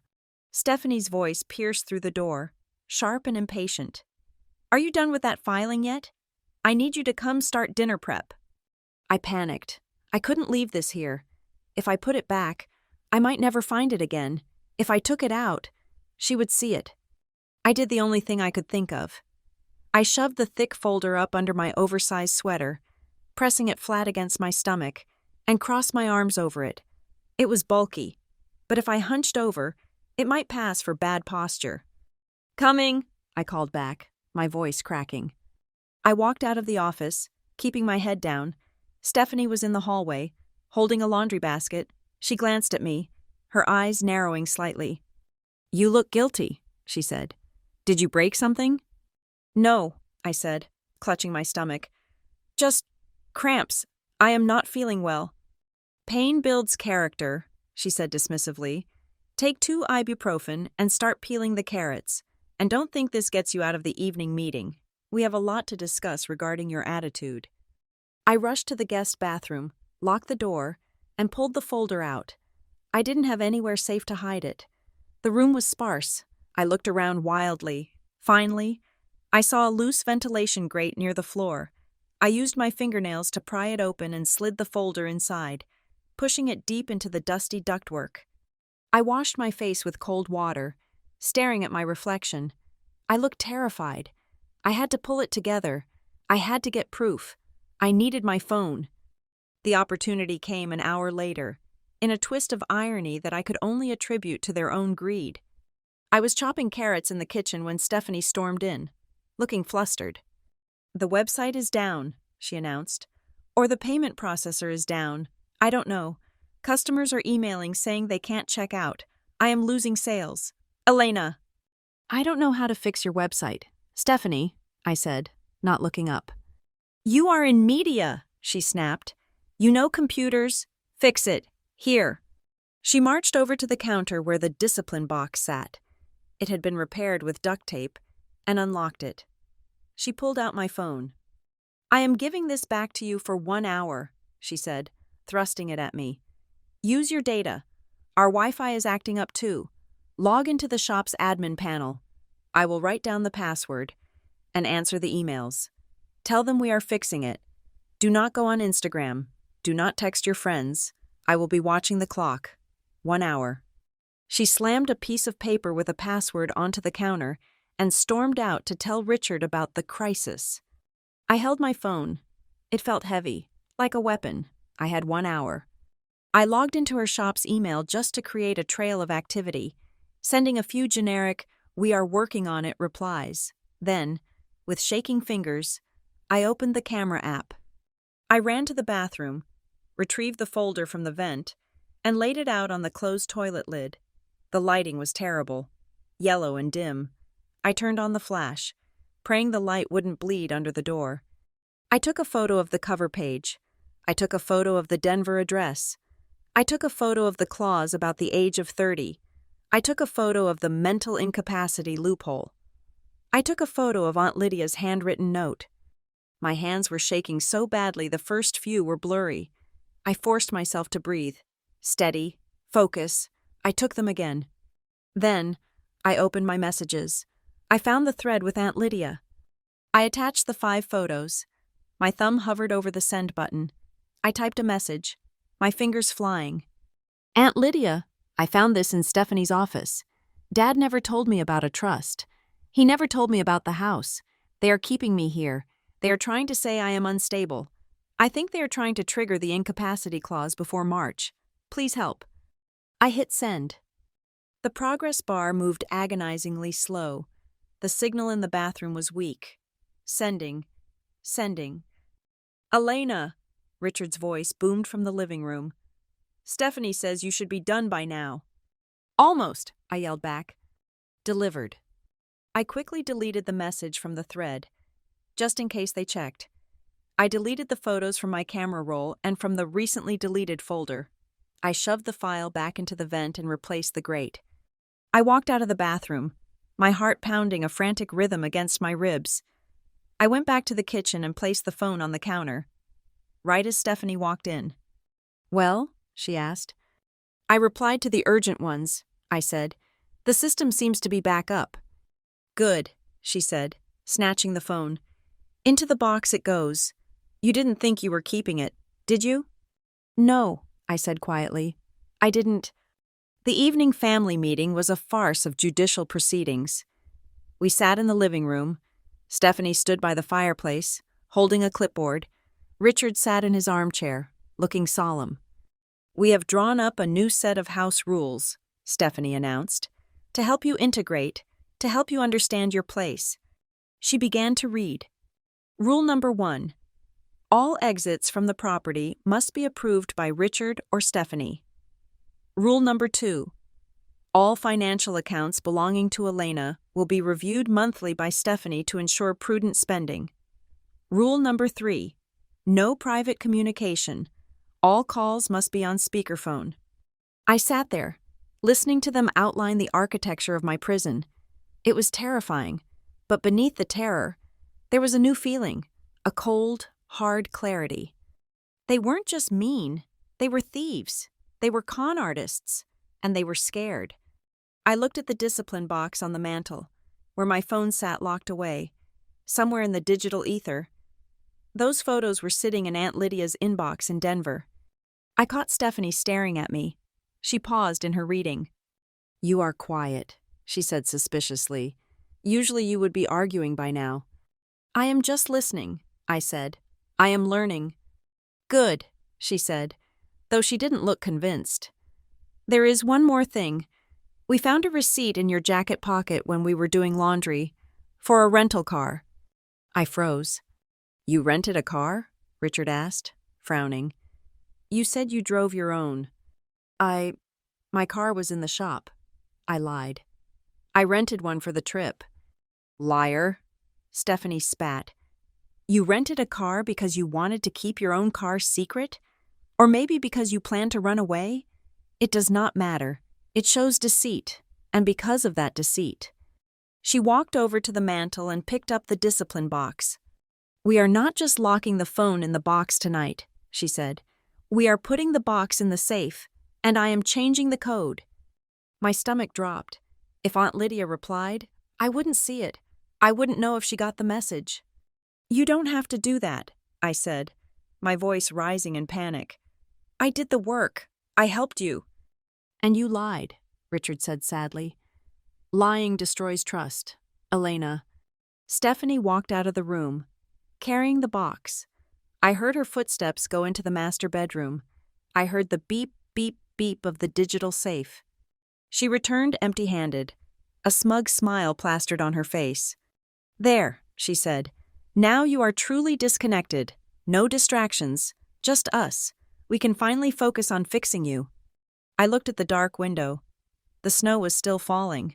I was trapped in a house with two people who wanted to steal my inheritance, and my only lifeline was a text message I wasn't even sure my aunt would read until after the holidays. But as I looked at Richard, seeing the weak, greedy man behind the fatherly facade, I realized something. They thought they had disarmed me by taking my phone. They didn't know I had already fired the shot. I just had to survive until the echo reached Denver. The instrument of my liberation was a dusty 5-year-old laptop that smelled of stale cigarette smoke and overheated plastic. Stephanie had produced it from the depths of a hallway closet on the morning of December 26th. She placed it on the dining table with the reverence of someone bestowing a great honor, rather than a tool for uncompensated labor. Since you are so desperate to be near a screen, she said, plugging in the frayed power cord, you can use this. It is the old family computer. I have scrubbed it. No Facebook, no Instagram, no Netflix. It is strictly for accessing the back end of my shop and the customer service email portal. I want that inbox to be 0 by dinner time. She leaned in, her voice dropping to a conspiratorial whisper that made my skin crawl. Richard is very disappointed in you. Elena, the way you acted yesterday. Trying to break the box? It was manic. This work. It is a way to earn back his trust. Show him you can be a team player. I understand, I said, my voice flat. I will get it done. Good, she said. I am going to town to pick up some packages. Richard is in the garage. Do not leave this chair. She left. I heard the crunch of her tires on the snow, fading into the distance. I waited 2 full minutes. Then, I opened the laptop. It was sluggish, the fan whirring like a jet engine preparing for takeoff. Stephanie was not tech-savvy enough to install parental controls or block specific URLs at the router level. She had simply deleted the shortcuts from the desktop. I opened the browser. It was an ancient version of Internet Explorer, but it worked. I did not go to my email first. I knew that if they were tracking keystrokes, unlikely, but possible, email was risky. Instead, I went to Reddit. I needed to scream, and the only place I could scream without being heard was into the void of the internet. I created a throwaway account. I didn't bother with a clever username. I just let the random generator pick one. Throwaway Discipline 789. I found a popular subreddit dedicated to relationship drama and family conflicts. My fingers hovered over the keyboard. I had to be careful. If I used real names, or the name of Stephanie's shop, and someone found it, it could get back to her. I had to change the identifiers but keep the facts. I began to type. Title. My dad said my stepmom is just disciplining me by locking me in their house and taking my car. I just found out he's hiding my inheritance. The words poured out of me like a dam breaking. I wrote about the invitation that turned into a trap. I wrote about the cooking, the cleaning, the 5 runs in the snow. I wrote about the discipline box and the family rules. I described the scene where Stephanie took my keys and locked them in a safe because I was too impulsive. And then, I wrote about the file in the vent. I found a folder yesterday, I typed, my heart hammering against my ribs as I glanced at the garage door where my father was working. My mother died 10 years ago. My dad always said there was no money, but the papers say there is a trust. There is a house in Denver and an investment portfolio. The catch? I get full control when I turn 30. I am 29. And there is a clause that says if I am deemed mentally unstable, my dad keeps control. They are trying to make me snap. They are trying to build a case that I'm crazy so they can keep the money. I hit post. I sat back, shaking. The silence of the house was oppressive. I felt exposed, as if the text on the screen was shouting the truth loud enough for the neighbors to hear. I minimized the window and forced myself to work. I opened Stephanie's shop portal. It was a mess. Orders from 3 weeks ago were unfulfilled. Angry emails were piling up. I started replying, typing out apologies, issuing refunds, processing shipping labels. I worked with a manic intensity, terrified that if Stephanie walked in and saw me doing anything else, she would take the laptop away. 30 minutes passed. I tabbed back to Reddit. I gasped. The notification icon was bright red. The number next to it was not 5 or 10, it was over 300. I clicked on the post. It had exploded. The comments were scrolling so fast I could barely read them. It was a wall of validation, a chorus of strangers confirming what I had been too gaslit to believe. This is not discipline. One comment read, with 2,000 upvotes, this is false imprisonment. You are an adult. They cannot take your keys. Call the police. OP. This is terrifying. Another wrote, the incapacity clause is a classic move in abusive conservatorships. They are absolutely setting you up. Do not react. Do not get angry. Gray rock them until you can get out. Lawyer here, a user named LegalEagle22 posted, if the trust exists, your father has breached his fiduciary duty by hiding it. That is a felony in most jurisdictions. You need to get out of that house. If you can't leave, document everything. Take pictures. Record conversations. I read the comments with tears streaming down my face. I wasn't crazy. I wasn't unstable. I was a victim of a crime. Then, a private message popped up. Subject: The Denver Connection. Hi. The message read, I know this sounds weird, and I am just a stranger on the internet, but I work in probate law in Colorado. The details you mentioned, the house in Denver, the investment firm, the age 30 trigger, it sounds incredibly specific. There is a firm here that handles a lot of these older family trusts. If your mother's maiden name started with B, and this trust was drafted around 2015, I think I might know the case. It was used as a case study in one of my seminars about bad actor trustees. Be careful. These people do not stop until they are forced to. My mother's maiden name was Barnes. I stared at the screen. The internet wasn't just a void. It was a hive mind. And somehow, in the vast chaos of digital noise, I had signaled to someone who knew the melody. Meanwhile, 500 miles away in Denver, the digital ripple I had started was about to turn into a wave. Aunt Lydia was sitting in her small, tidy kitchen, eating a late lunch after a half-day shift at the firm. She was scrolling through a private Facebook group for legal professionals, a place where paralegals and attorneys vented about difficult clients and shared industry news. Someone had shared a screenshot of my Reddit post. Caption: Can you believe the audacity? This reads like a gothic horror novel, but with a modern probate twist. If this poor girl is real, she is about to lose millions to a stepmother who sells essential oils. Lydia tapped on the image. She zoomed in. She read the paragraph about the discipline box. She read the description of the stepmother's lifestyle brand. And then she read the part about the house in Denver and the incapacity clause. She dropped her fork. It clattered loudly against the ceramic plate. She knew that clause. She had typed it herself, 10 years ago, sitting next to my dying mother in a hospital room, while Richard waited in the hallway, checking his watch. She didn't need to guess who Throwaway Discipline 789 was. She knew the voice. She recognized the cadence of my sentences, the specific way I described the cold. She opened her laptop. She went to the Reddit thread. She didn't have an account, so she made one quickly. L. Barnes Legal. She found my post. She didn't want to out me. She didn't want to tip off Richard if he was somehow monitoring this. She needed to be cryptic but clear. She typed a comment. To the original poster, I am a legal professional in Denver. The trust you described sounds like a document drafted by the firm Barnes & Associates. If this rings a bell, please check your hidden email. Do not delete the photos you took. Do not sign anything. If anyone named Lydia contacts you, know that she is on your side and she is mobilizing. Back in Idaho, I refreshed the page. I saw the comment, Barnes & Associates.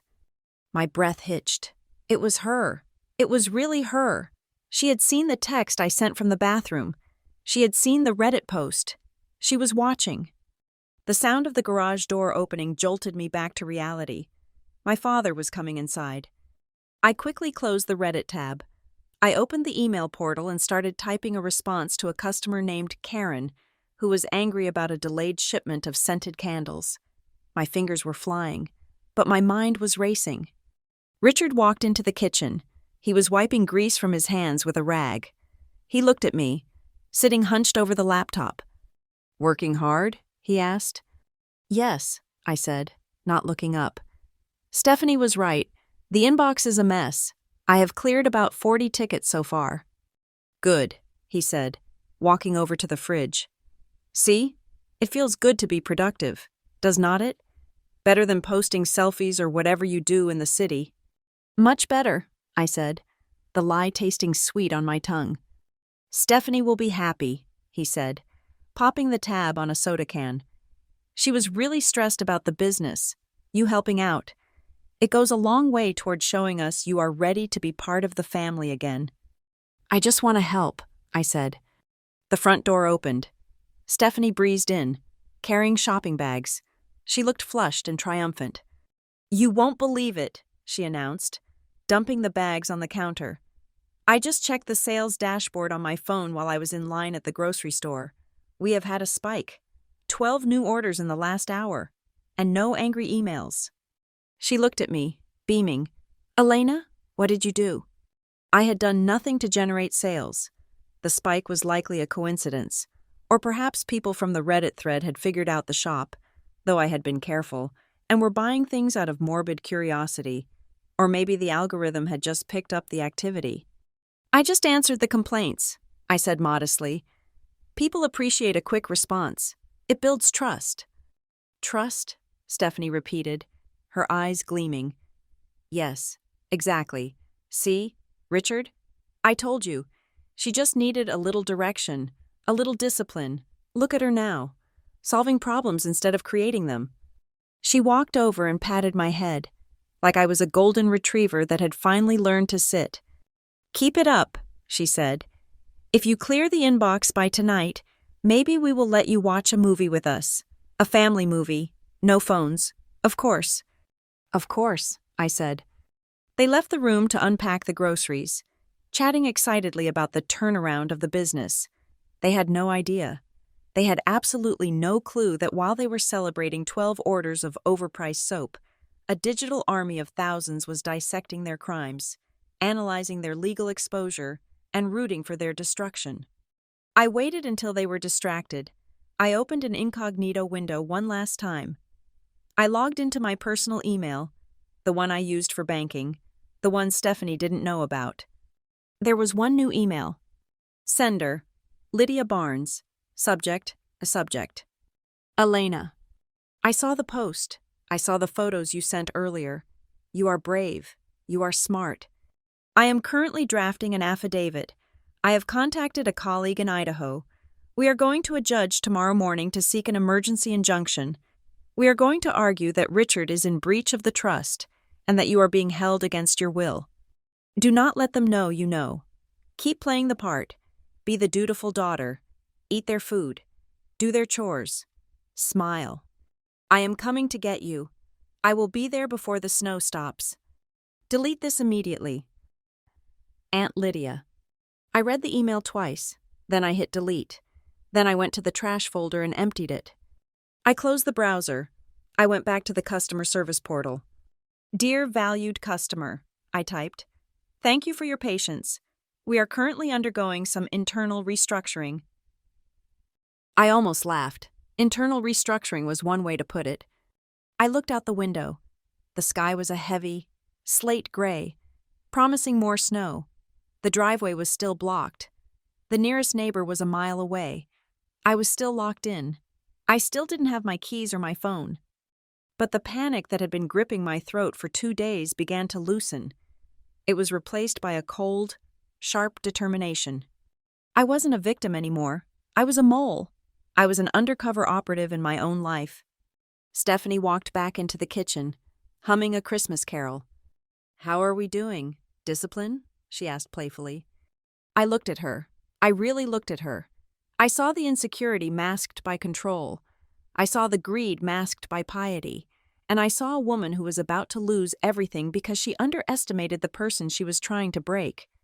"We are doing great," I said, smiling. "I think I am finally starting to understand the value of your system. Stephanie?" "I knew you would," she said, pleased. "It just takes time." "Yes," I said, "it is all about timing." I turned back to the screen, the cursor blinking like a heartbeat. Tick, tick, tick.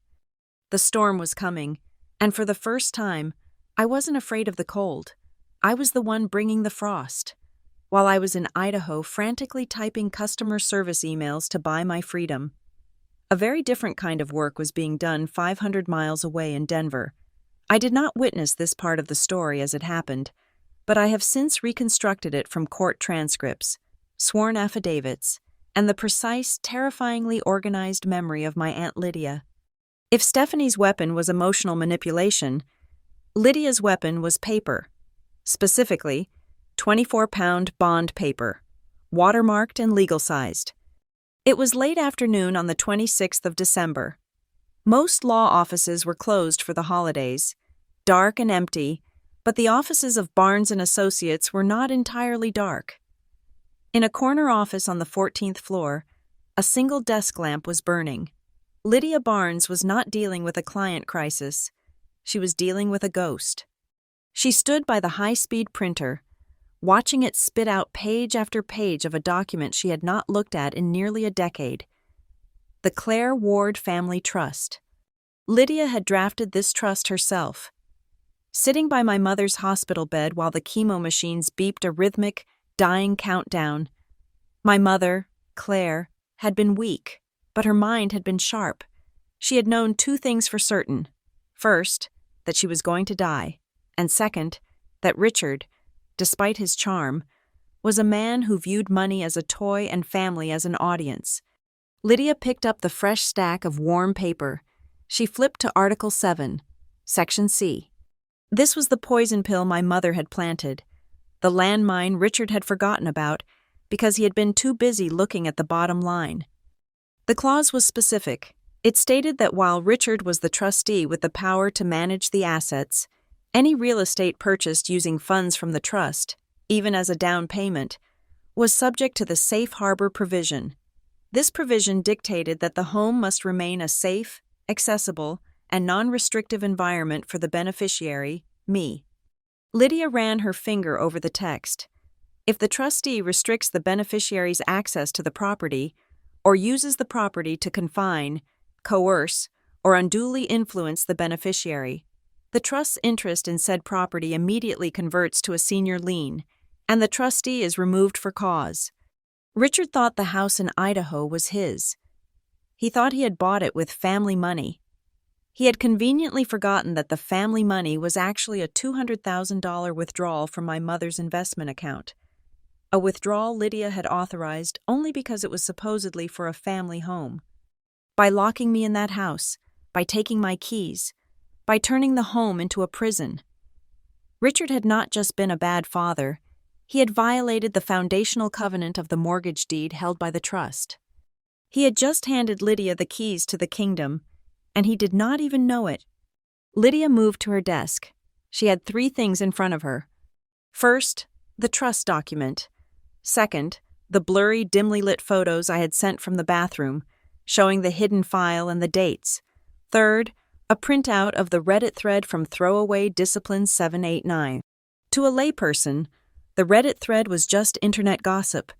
To Lydia, it was a contemporaneous record of abuse. It established a timeline. It established intent. The comments from Stephanie about discipline and the box were not just parenting choices. They were evidence of a conspiracy to manufacture mental incapacity to prevent the trust from vesting when I turned 30. Lydia picked up her phone. She dialed a number she knew by heart. "Judge Reynolds," she said when the line connected. "I know you are at your cabin. I know you are drinking bourbon, but I need you to look at your email. It is the Ward file." There was a grumble on the other end, but Lydia did not apologize. She had clerked for Judge Reynolds 20 years ago. They had a mutual respect born of brevity and competence. "Lydia, it is the day after Christmas," the judge said. "And my niece is being held prisoner in Idaho by a man who is trying to trigger an incapacity clause to steal $2 million, Lydia said. Her voice was not loud. It was deadly quiet. "I have photos of the suppressed documents. I have a public admission of false imprisonment on a social media platform that matches the details of the estate perfectly. I am not asking for a favor, Your Honor. I am asking for an emergency protective order to freeze the assets, and I need a referral for an Idaho magistrate who can sign a writ of habeas corpus." She heard the judge set down his glass. "Send it." For the next 2 hours, Lydia was a conductor of legal warfare. She faxed documents. She scanned affidavits. She drafted a motion for emergency relief that was so sharp it could cut skin. She argued that Richard's behavior, confiscating my phone, isolating me, forcing labor, was not just domestic eccentricity. It was a calculated fiduciary breach designed to create a record of instability for me. By claiming I was unstable and needed discipline, they were laying the groundwork to petition the court in March to extend Richard's control over the money. It was fraud. It was abuse. And because it crossed state lines, the trust in Colorado, the property in Idaho, it was a federal mess waiting to happen. At 6 p.m, Lydia's phone rang. It was Lena, a litigator in Boise whom Lydia had gone to law school with. "I have the papers, Lydia," Lena said, her voice breathless. "I drove to Judge Holloway's house. He was eating dinner, but he read the motion. When he saw the part about the car keys being locked in a safe and the forced labor schedule, he turned red. He signed it." "You have the order?" Lydia asked, her hand tightening on her pen. "I have an ex parte order for protection and a civil standby order," Lena confirmed. "It authorizes the sheriff's department to accompany a legal representative to the residence to ensure the welfare of Elena Ward and to facilitate her immediate departure if she chooses. It also serves Richard with a notice of temporary suspension as trustee pending a hearing." "If she chooses," Lydia repeated. "He is going to try to talk her out of it. Lena, he is going to gaslight her. He is going to tell the cops she is crazy." "That is why I am going with the sheriff," Lena said. "I will be the legal representative." "No," Lydia said. She stood up. She looked out the window at the Denver skyline, dusted with snow. She thought of my mother, Claire. She thought of the promise she had made 10 years ago.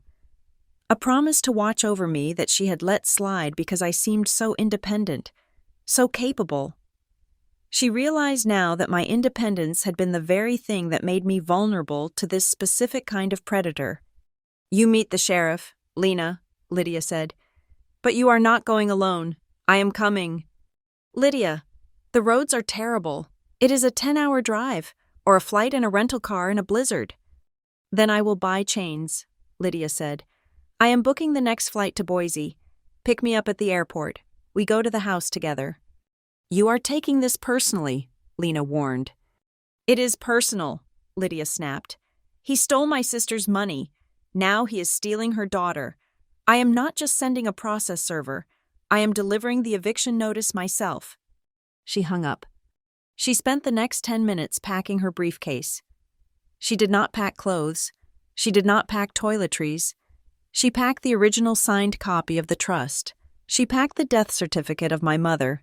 She packed a notarized affidavit stating that she, Lydia Barnes, had witnessed Richard's pattern of financial obfuscation for a decade.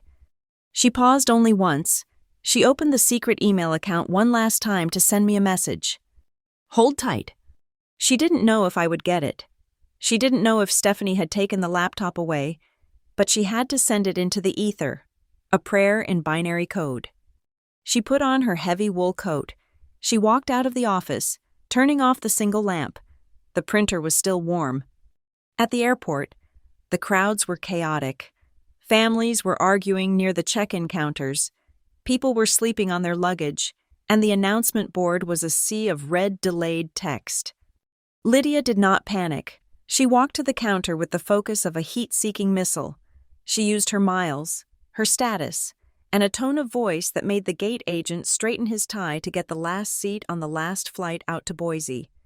As she stood in the boarding line, clutching her briefcase, she looked like any other business traveler, a middle-aged woman in a sensible coat, glasses perched on her nose, looking tired.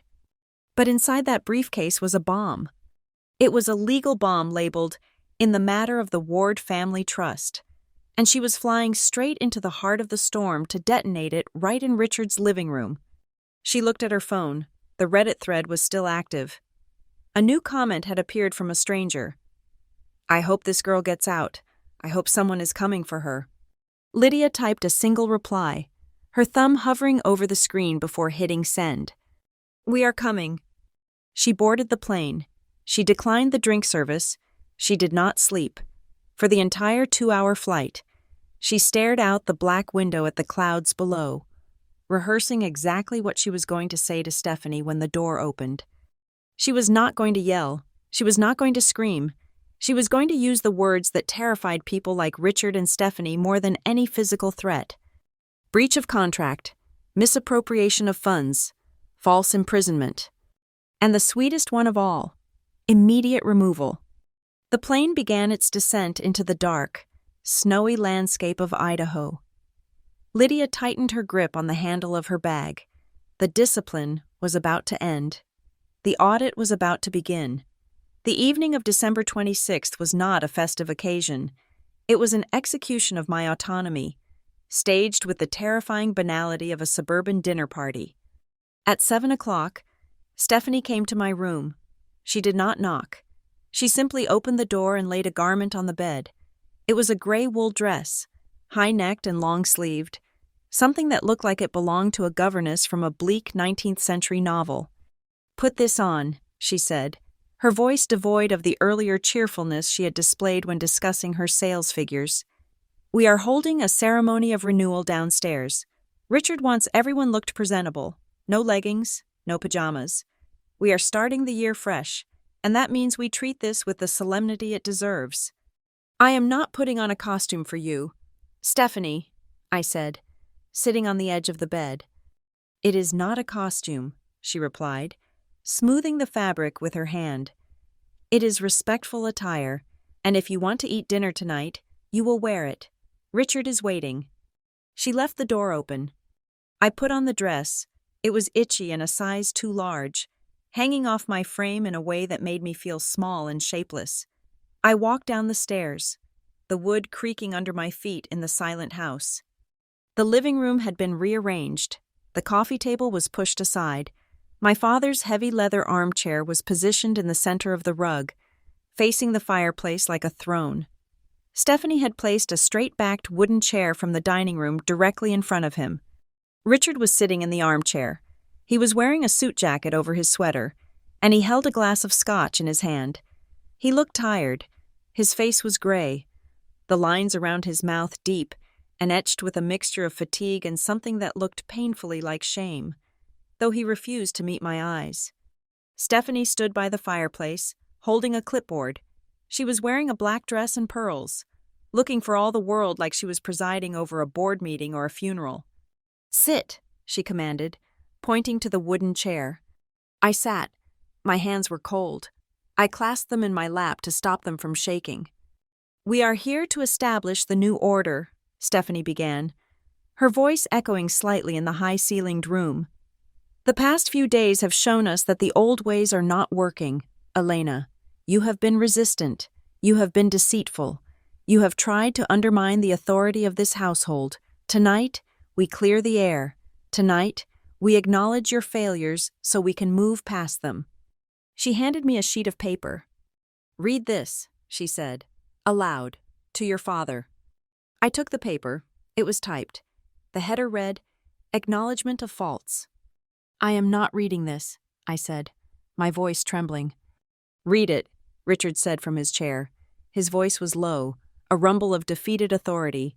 "Just get it over with, Elena. Please, don't make this drag on." I looked at him. He was staring at the amber liquid in his glass. He wouldn't even look at me. I took a breath and began to read. Elena Ward, acknowledge that I have been a neglectful daughter. I read, the words tasting like bile. I acknowledge that I have prioritized my career and my selfish desires over the needs of the family that raised me. I have abandoned my father in his time of financial stress. I have been ungrateful for the roof over my head. I have been addicted to the validation of strangers on the internet and the dopamine rush of my phone, ignoring the real connections right in front of me. I stopped. "This is insane. I didn't write this." "Keep reading," Stephanie snapped. "The last paragraph is the most important." I looked at the paper. I admit that I have harbored resentment toward Stephanie, the woman who stepped in to care for my father when he was alone. I have written ungrateful and hateful things about her in my diary and spoken ill of her to others. I acknowledge that I need discipline to become a functional adult. I dropped the paper. It fluttered to the floor. "I don't admit any of that," I said, looking straight at my father. "I have a job. Dad, I support myself. I came here because you asked me to, and you locked me in." "Denial is the first symptom of the illness," Stephanie said, making a check mark on her clipboard. She turned to a small table beside her and picked up a thick, leather-bound ledger. "You think you are independent?" she asked, opening the book. "Let us look at the record. I have kept a log. Elena, for the last 3 years, every time you failed us." She began to flip through the pages. "Thanksgiving, 2 years ago," she read. "Elena arrived 45 minutes late, claimed traffic, left early, did not offer to pay for the turkey, cost to family, emotional distress and $80. She flipped another page. "July 4th, Richard asked for a loan of $5,000 to cover the mortgage gap during the move. Elena refused, claimed her funds were tied up in investments, selfish hoarding of resources while family suffered." She looked up at me, her eyes glittering. "Last month, I asked you to watch Cousin Mark's children so we could go to a business dinner. You said you had a deadline. You forced us to hire a sitter. Cost, $150. You owe us that. Elena, you owe us for every meal you ate as a child. For every hour we spent raising you. You are in debt, moral and financial debt." I stood up. The chair scraped loudly against the floor. "I don't owe you anything for raising me," I said, my voice rising. "That is what parents do, and I definitely don't owe you for a babysitter I never agreed to hire." "Sit down," Stephanie shouted. "No," I said. I turned to my father. "You want to talk about money? Dad, you want to talk about debts? Let us talk about the trust." The room went instantly silent. The only sound was the crackle of the fire. Richard's head snapped up. His eyes went wide. The glass in his hand shook, the ice clinking against the crystal. "What did you say?" he whispered. "The Claire Ward Family Trust," I said, enunciating every word. "The house in Denver, the investment portfolio with Summit Growth Partners, the assets Mom left for me, the ones you never told me about." I saw the color drain from his face. He looked at Stephanie. Stephanie did not look shocked. She looked furious. "I don't know what you are talking about," Stephanie said, her voice tight. "That is old paperwork. It is invalid. Your mother died with nothing." "I saw the file, Stephanie," I said. "I saw it in your office. I saw the clause. I know that I take full control when I turn 30 in March, unless, of course, The trustee decides I am mentally incapacitated. I took a step toward my father. That is what this is, isn't it? The discipline box? The forced labor? The accusations that I am unstable? You are trying to build a record. You want to go to a judge in March and say, "Look, my daughter had a breakdown at Christmas. She can't handle money. Let me keep control." That is absurd, Richard stammered. He set his glass down, splashing scotch onto the table. Elena, you are imagining things. That file, it was a draft. It was never funded. There is no money. Then why hide it? I asked. Why lock my keys in a safe? Why forbid me from calling anyone? "Because you are sick," Stephanie screamed. She threw the ledger onto the couch. "This proves it. You are paranoid. You are inventing conspiracies about phantom money to justify your awful behavior. Richard, look at her. She is having a psychotic break right in front of us." She marched over to the sideboard and picked up a stack of stapled documents. She thrust them at me. "We were going to do this gently," she hissed. "But since you want to be difficult, we will do it formally." I looked at the top page. Family Rehabilitation and Asset Management Agreement. What is this? I asked. "It is a contract," Stephanie said. "It grants me power of attorney over your finances for 1 year. It includes a resignation letter that we will send to your company in Portland, stating that you are stepping down for health reasons. And it agrees that you will remain in this residence, under our supervision, to receive behavioral therapy and assist with the family business until we deem you fit to return to society." She pulled a pen from her pocket and clicked it. "Sign it," she said. "You are out of your mind," I said, backing away. "I am not signing that. I am leaving, right now." "You can't leave," Richard said. His voice was pleading, desperate. "Elena, listen to reason. The roads are iced over. You have no car keys. You have no phone." "I will walk," I said. "I will walk to the neighbor's house and I will call the police." Stephanie laughed. It was a cold, sharp sound. "Go ahead," she said. "Walk to the neighbors. Do you know who they are? The Millers. They are friends of ours. And do you know what I will do the second you walk out that door?" She pulled her own cell phone from her pocket. "I will call the sheriff," she said. "I will tell them that my stepdaughter, who has a history of stress-induced mania, has assaulted us and run out into the snow in a fugue state. I will tell them you are a danger to yourself. I will show them the incoherent text messages you sent to your friends. I will show them the mess you made in the kitchen. And when they pick you up, shivering and screaming about a trust fund that doesn't exist, who do you think they will believe? The hysterical girl in the weird gray dress? Or the concerned parents who just want to get her to a hospital?" I froze. The threat was precise. It was calculated. It was exactly what the incapacity clause required. A documented incident of mental instability requiring police intervention. I looked at my father. He was slumped in his chair, his head in his hands. "Dad," I said. My voice was small, terrified. "Dad, look at me. She is threatening to have me committed. She is trying to steal my life. You can't let her do this. I am your daughter. Mom trusted you." He looked up. His eyes were wet. I saw the conflict warring in his face. I saw the memory of my mother. I saw the love he used to have for me. But then he looked at Stephanie.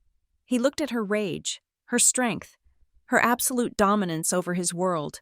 He looked at the lifestyle she provided, the house, the illusion of success.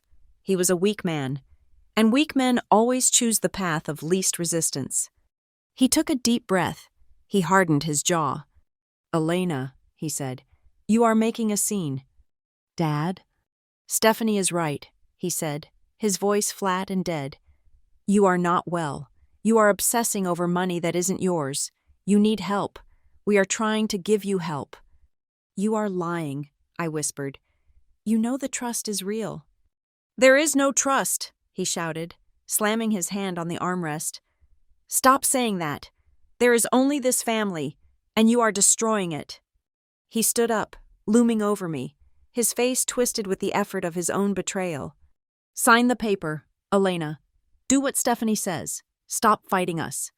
She is trying to destroy me, I said, tears spilling down my face. He looked me dead in the eye, and then he said the words that severed the last thread connecting us. She is not destroying you, he said. She is just disciplining you. I know you don't like it. I know it hurts. But I am not going to go against my wife just because you are uncomfortable. You need to learn your place. He turned his back on me. He walked to the window and stared out at the dark, snowy night.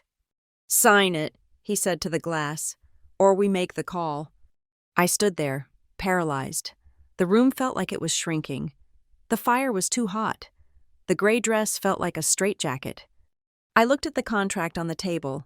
I looked at Stephanie, who was holding the pen out to me with a triumphant smirk. I looked at my father's back. I was completely alone. They had the keys. They had the phone. They had the narrative. If I ran, I was the crazy daughter. If I stayed, I was the prisoner. I reached out and took the pen. Stephanie's smile widened. Smart girl, she purred. It is for your own good. I held the pen over the paper. My hand was shaking violently. I need water, I croaked. Please, my throat is closing up. Stephanie rolled her eyes. Fine, but be quick. The ceremony isn't over until the ink is dry. She turned toward the kitchen. I didn't sign.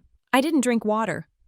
I stood there, gripping the pen like a shank, listening to the wind howl outside, praying to a God I hadn't spoken to in years that the digital message I had sent into the void had found a landing place, because if it hadn't, if Aunt Lydia wasn't coming, then my life as Elena Ward ended tonight.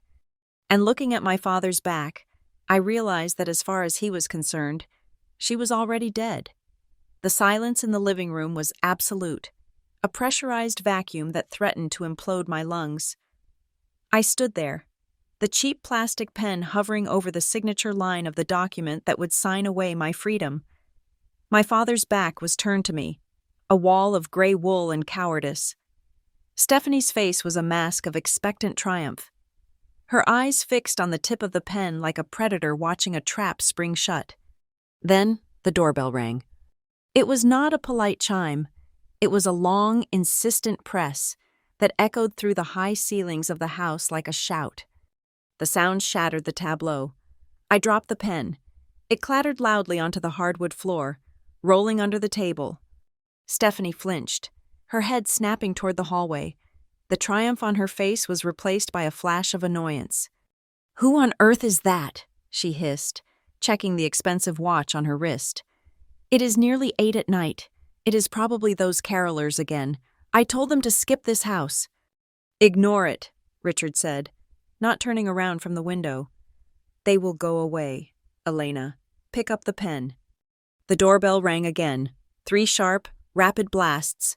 Ding-dong, ding-dong, ding-dong. "For goodness sake," Stephanie sighed, smoothing down her black dress. "I will get rid of them. Elena, do not move from that spot. Sit down. If you make a sound, so help me, I will double the duration of your contract."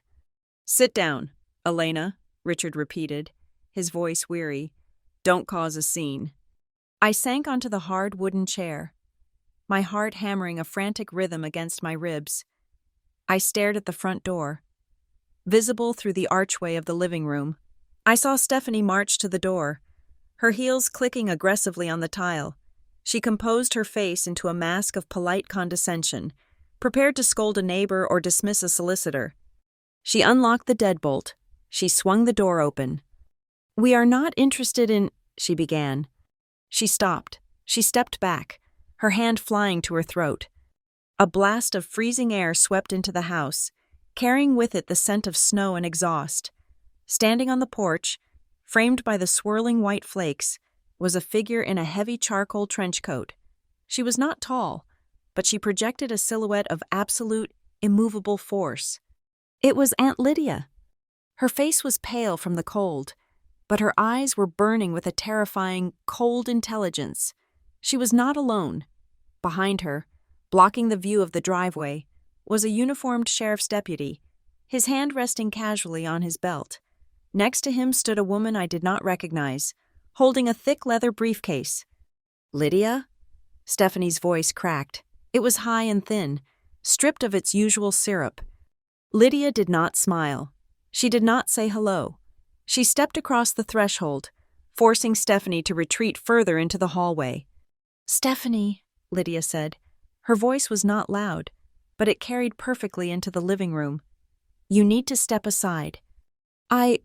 We were not expecting company," Stephanie stammered. Trying to regain her footing, she forced a rictus of a smile onto her face. "And bringing the police? Is everything all right? Has there been an accident?" Lydia ignored her. She looked past Stephanie, straight through the archway, and locked eyes with me. "Elena," she said, "pack your bag." Richard turned around from the window. When he saw the police officer standing in his foyer, the color drained from his face so fast it looked like the blood had simply evaporated. "What is this?" Richard asked, his voice trembling. "Lydia, what are you doing here?" Lydia walked into the living room. She did not take off her coat. She brought the cold in with her, a cleansing frost that cut through the stifling heat of the fire. The sheriff and the other woman followed her. The room suddenly felt very small. "I am here to execute a court order," Lydia said calmly. She gestured to the woman beside her. "This is Lena Morales, an attorney licensed in the state of Idaho, and this is Deputy Miller from the county sheriff's department." "A court order?" Stephanie laughed, a nervous, shrill sound. "For what? We are having a private family dinner. You can't just barge in here." Lena, the lawyer, stepped forward. She placed her briefcase on the coffee table, right on top of Stephanie's acknowledgement of faults ledger. The heavy thud made Richard flinch. She opened the case and pulled out a stack of documents stamped with a red seal. "Mr. and Mrs. Ward," Lena said, her tone professional and brisk. "I am serving you with an emergency ex parte order for protection and a civil standby order signed by Judge Holloway this afternoon. This order authorizes law enforcement to enter the premises to verify the safety of Ms. Elena Ward and to ensure she is not being held against her will." "Held against her will?" Richard sputtered. "That is ridiculous. She is my daughter. She is visiting for Christmas." The deputy stepped forward. He was a large man with a face that suggested he had zero patience for domestic drama. "Sir," the deputy said, "we have a sworn affidavit stating that you have confiscated Ms. Ward's vehicle keys, her cellular device, and have prevented her from leaving the property for 48 hours. Is that true?" "We took her keys for her own safety," Stephanie interjected, stepping between Richard and the officer. "She was unstable. We were disciplining her. She was having a manic episode." "She is 29 years old, ma'am," the deputy said flatly. "Taking the keys of an adult and preventing them from leaving is not discipline. It is unlawful imprisonment." He turned to me. "Ms. Ward?" he asked. I stood up. My legs were shaking, but I forced myself to stand tall. "Yes," I whispered. "Do you want to be here?" he asked. The question hung in the air. It was so simple. After days of gaslighting, of complex rules and psychological torture, the law boiled it down to a binary choice. "No," I said. My voice gained strength. "No, I want to leave. They took my keys. They took my phone. They forced me to sign a contract to work for free." "She is lying," Stephanie screamed. "She is sick. Tell them, Richard, tell them about the trust delusions." Lydia stepped forward. She reached into her own bag, the one she had carried through the airport. She pulled out a blue folder, the original version of the one I had found in the vent. "Let us talk about the trust," Lydia said. She walked over to Richard. He sank back into his armchair, looking like a man who was watching an avalanche coming toward him in slow motion. Lydia slammed the folder down on the side table next to his scotch. "Article 7, Lydia said, her voice turning to steel. "The safe harbor provision. Do you remember reading this, Richard? Or were you too busy counting the money?" Richard stared at the document. He said nothing. "Read it," Lydia commanded. When he didn't move, she recited it from memory, her eyes boring into his. "If the trustee uses any residential asset of the trust to confine, coerce, or unduly restrict the liberty of the beneficiary, Said action constitutes an immediate breach of fiduciary duty.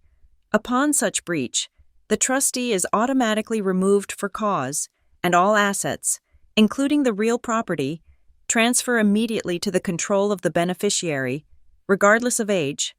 She pointed a finger at him. You thought you had until March, Lydia said. You thought you could build a case that she was crazy so you could keep the money, but by locking her in this house that was paid for with her mother's money, you triggered the removal clause today. Stephanie's mouth fell open.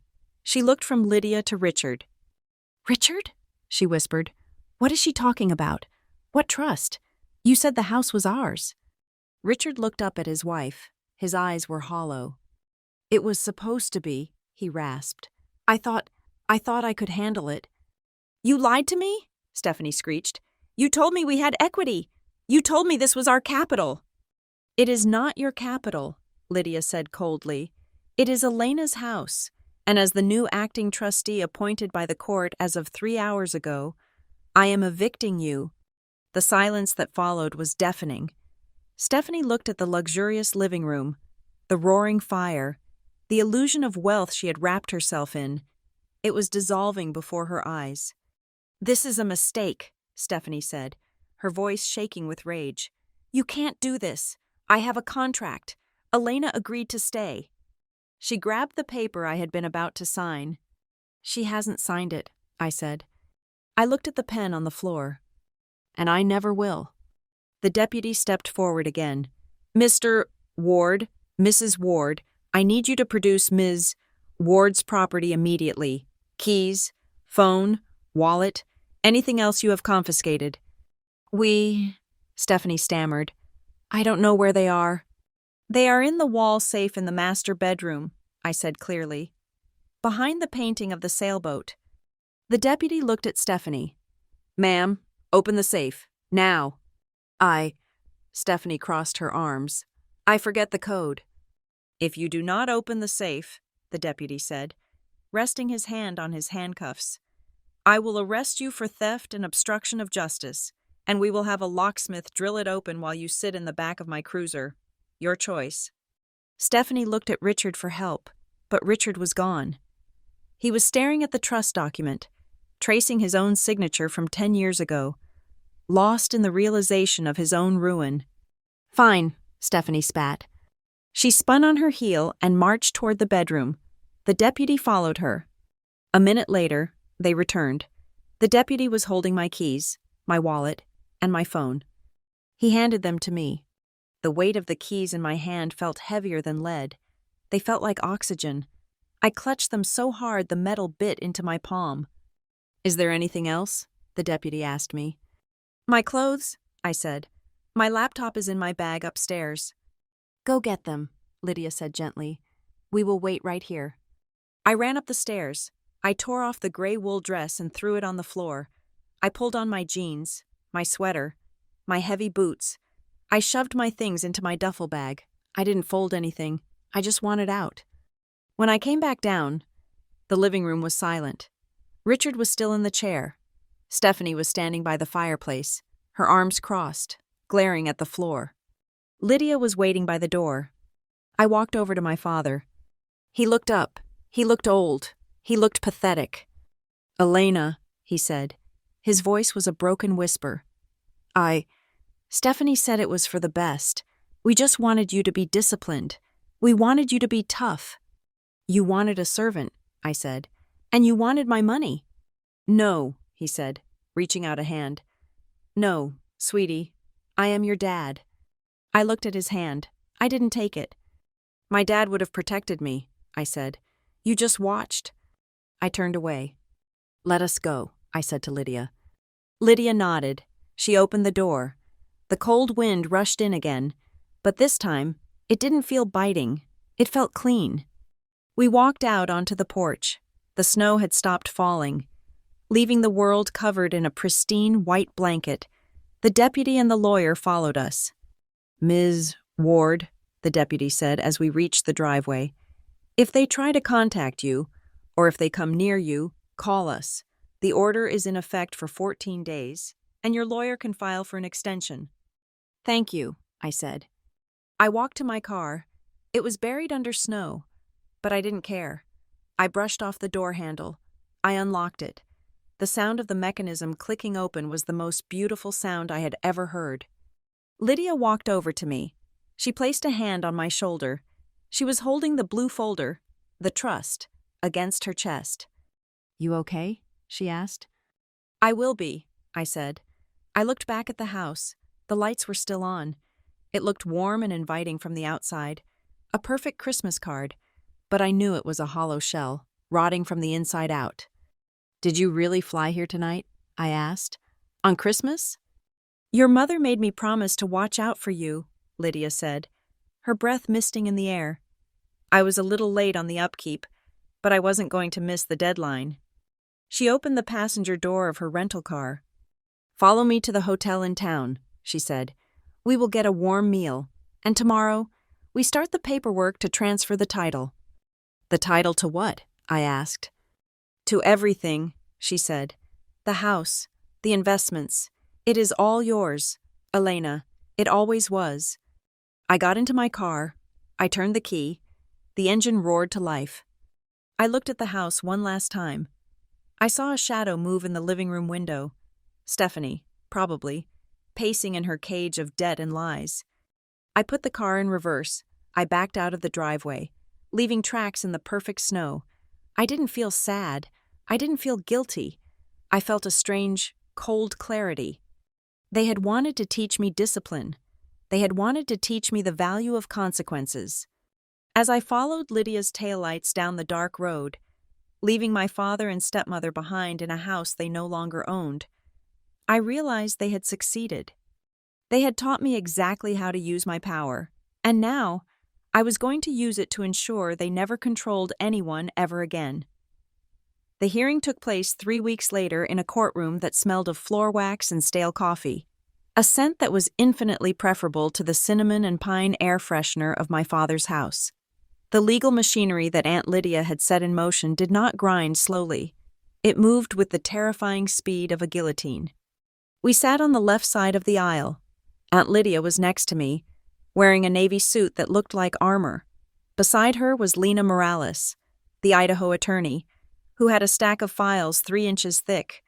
On the other side sat Richard and Stephanie. They looked diminished. Without the backdrop of their curated home and the power dynamic of the discipline box, they were just 2 middle-aged people in uncomfortable chairs, trying to explain why they had imprisoned a 29-year-old woman over Christmas.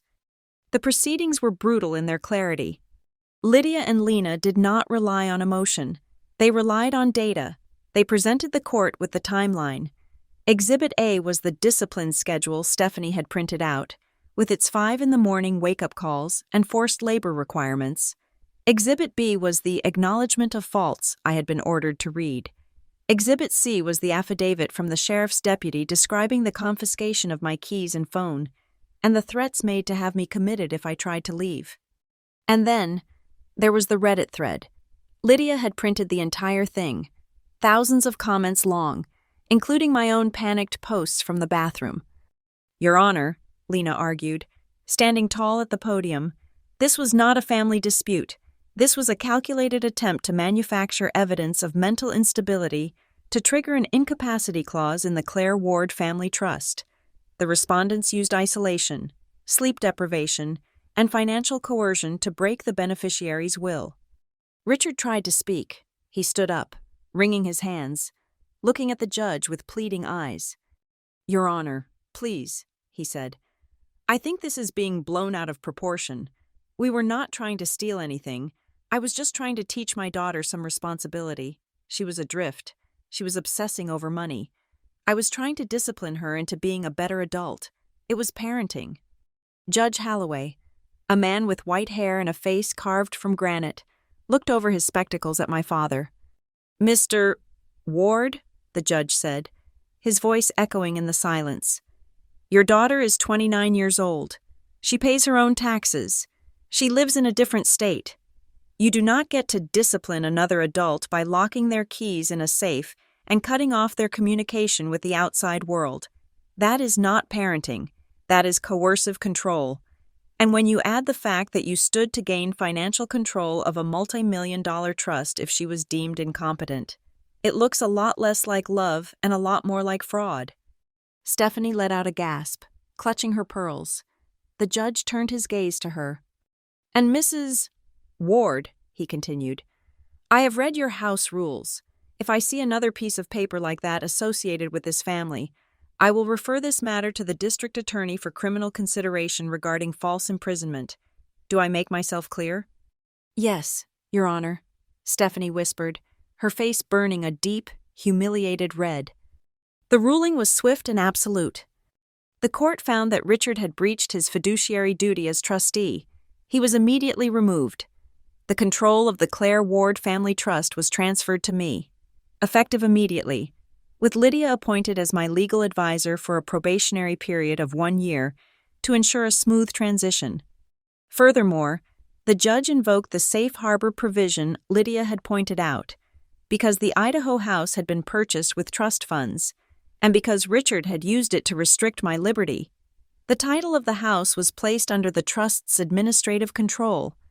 From this moment forward, the judge declared, banging his gavel, Mr. Richard Ward and Mrs. Stephanie Ward are tenants in that property, the trust, and by extension, Ms. Elena Ward is the landlord. Any major financial decisions regarding the property or any further withdrawals from the investment accounts require Ms. Ward's signature.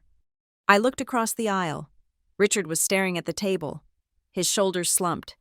He had walked into that courtroom thinking he was the patriarch. He was walking out as a tenant in a house he thought he owned, answerable to the daughter he had tried to break. The fallout in their small Idaho town was immediate and social. Small towns talk. The sheriff's deputy had talked. The court clerk had talked. The neighbors, the Millers, whom Stephanie had threatened to use as witnesses against me, had heard the truth. Within a week, the model family image Stephanie had carefully cultivated shattered. When she went to the grocery store, people turned their carts down other aisles. Her lifestyle brand online shop was flooded with negative reviews after the Reddit story went viral. Linking her business to the story of the evil stepmother, she had to shut down the comments section and then the site entirely. She had wanted to be the queen bee of the community. Instead, she became a pariah. Richard did not handle the transition well. For the first time in his life, he could not hide behind the persona of the sacrificial father. He had to face the reality that he had prioritized his wife's greed and his own convenience over his daughter's freedom. He sent me emails, dozens of them. Elena, please call me. We need to talk about the mortgage payment.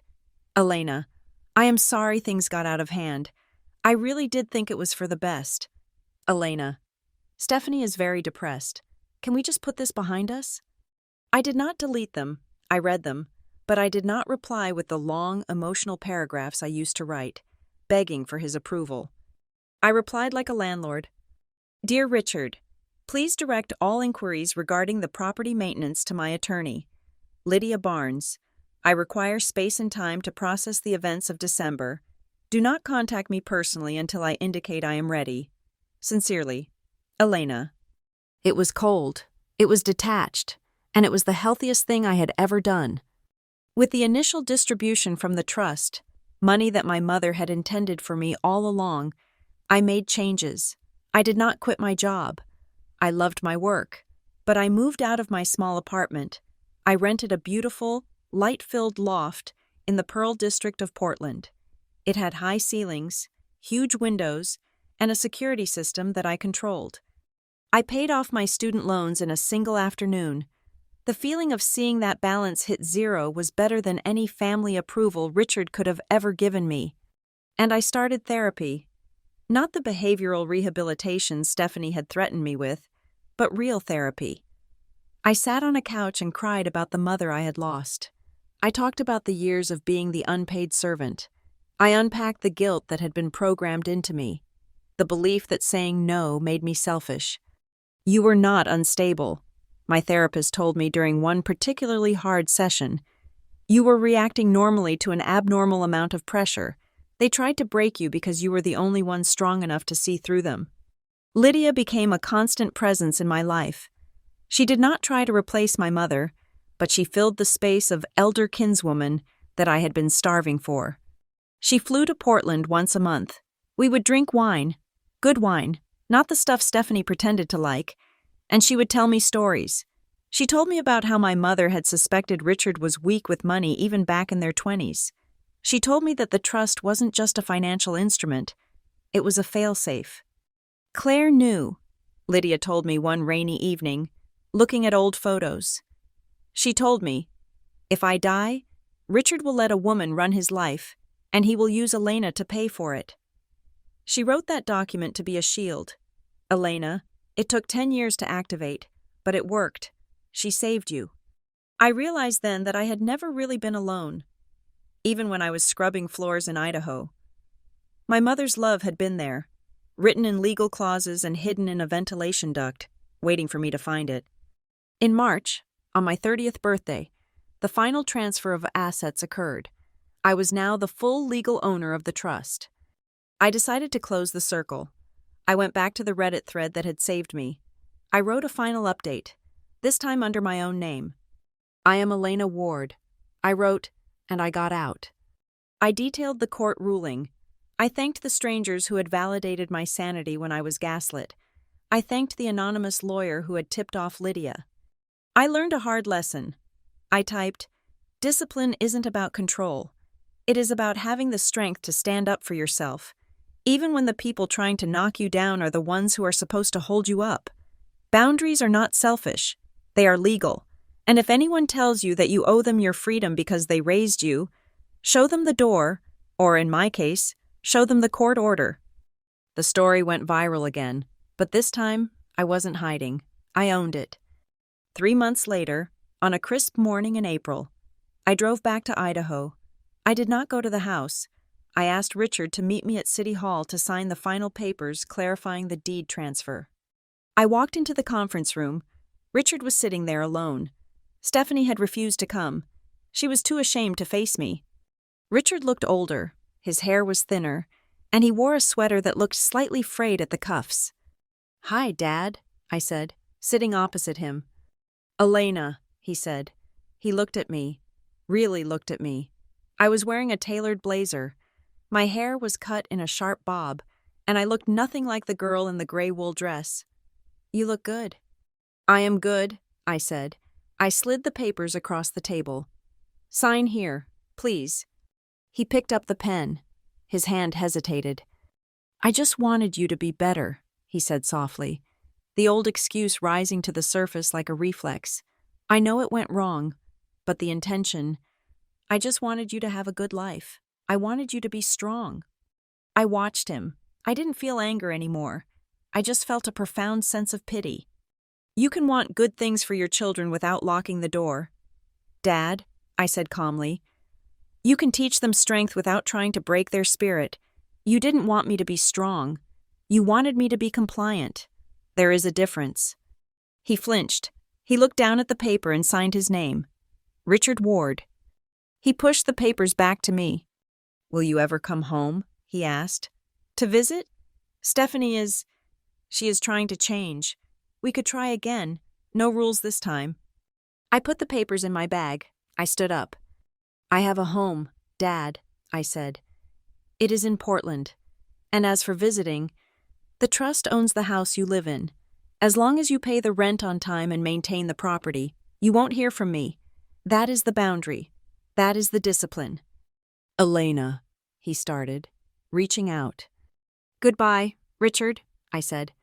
I turned and walked out of the conference room. I walked down the marble hallway of City Hall, my heels clicking on the floor. I pushed open the heavy double doors and stepped out into the spring air. The sky was a brilliant, piercing blue. The snow had melted, leaving behind green grass and the smell of wet earth. I took a deep breath, filling my lungs with oxygen that tasted like victory. I had my keys in my pocket. I had my phone in my hand. I had my name on the deed. I walked to my car, unlocked it, and got in. I didn't look back at the building. I put the car in drive and headed toward the highway, toward the west, toward the life that belonged wholly and completely to me. My father had said she was just disciplining me. He was right. She had taught me the most important lesson of my life, that my freedom was not a gift to be granted, but a right to be defended, and I had passed the test with flying colors. Thank you so much for listening to my story. Please comment below where you are listening from. I would love to connect with you all. Do not forget to subscribe to the Lila Revenge Stories channel, like this video, and hit the hype button to help this story reach even more people.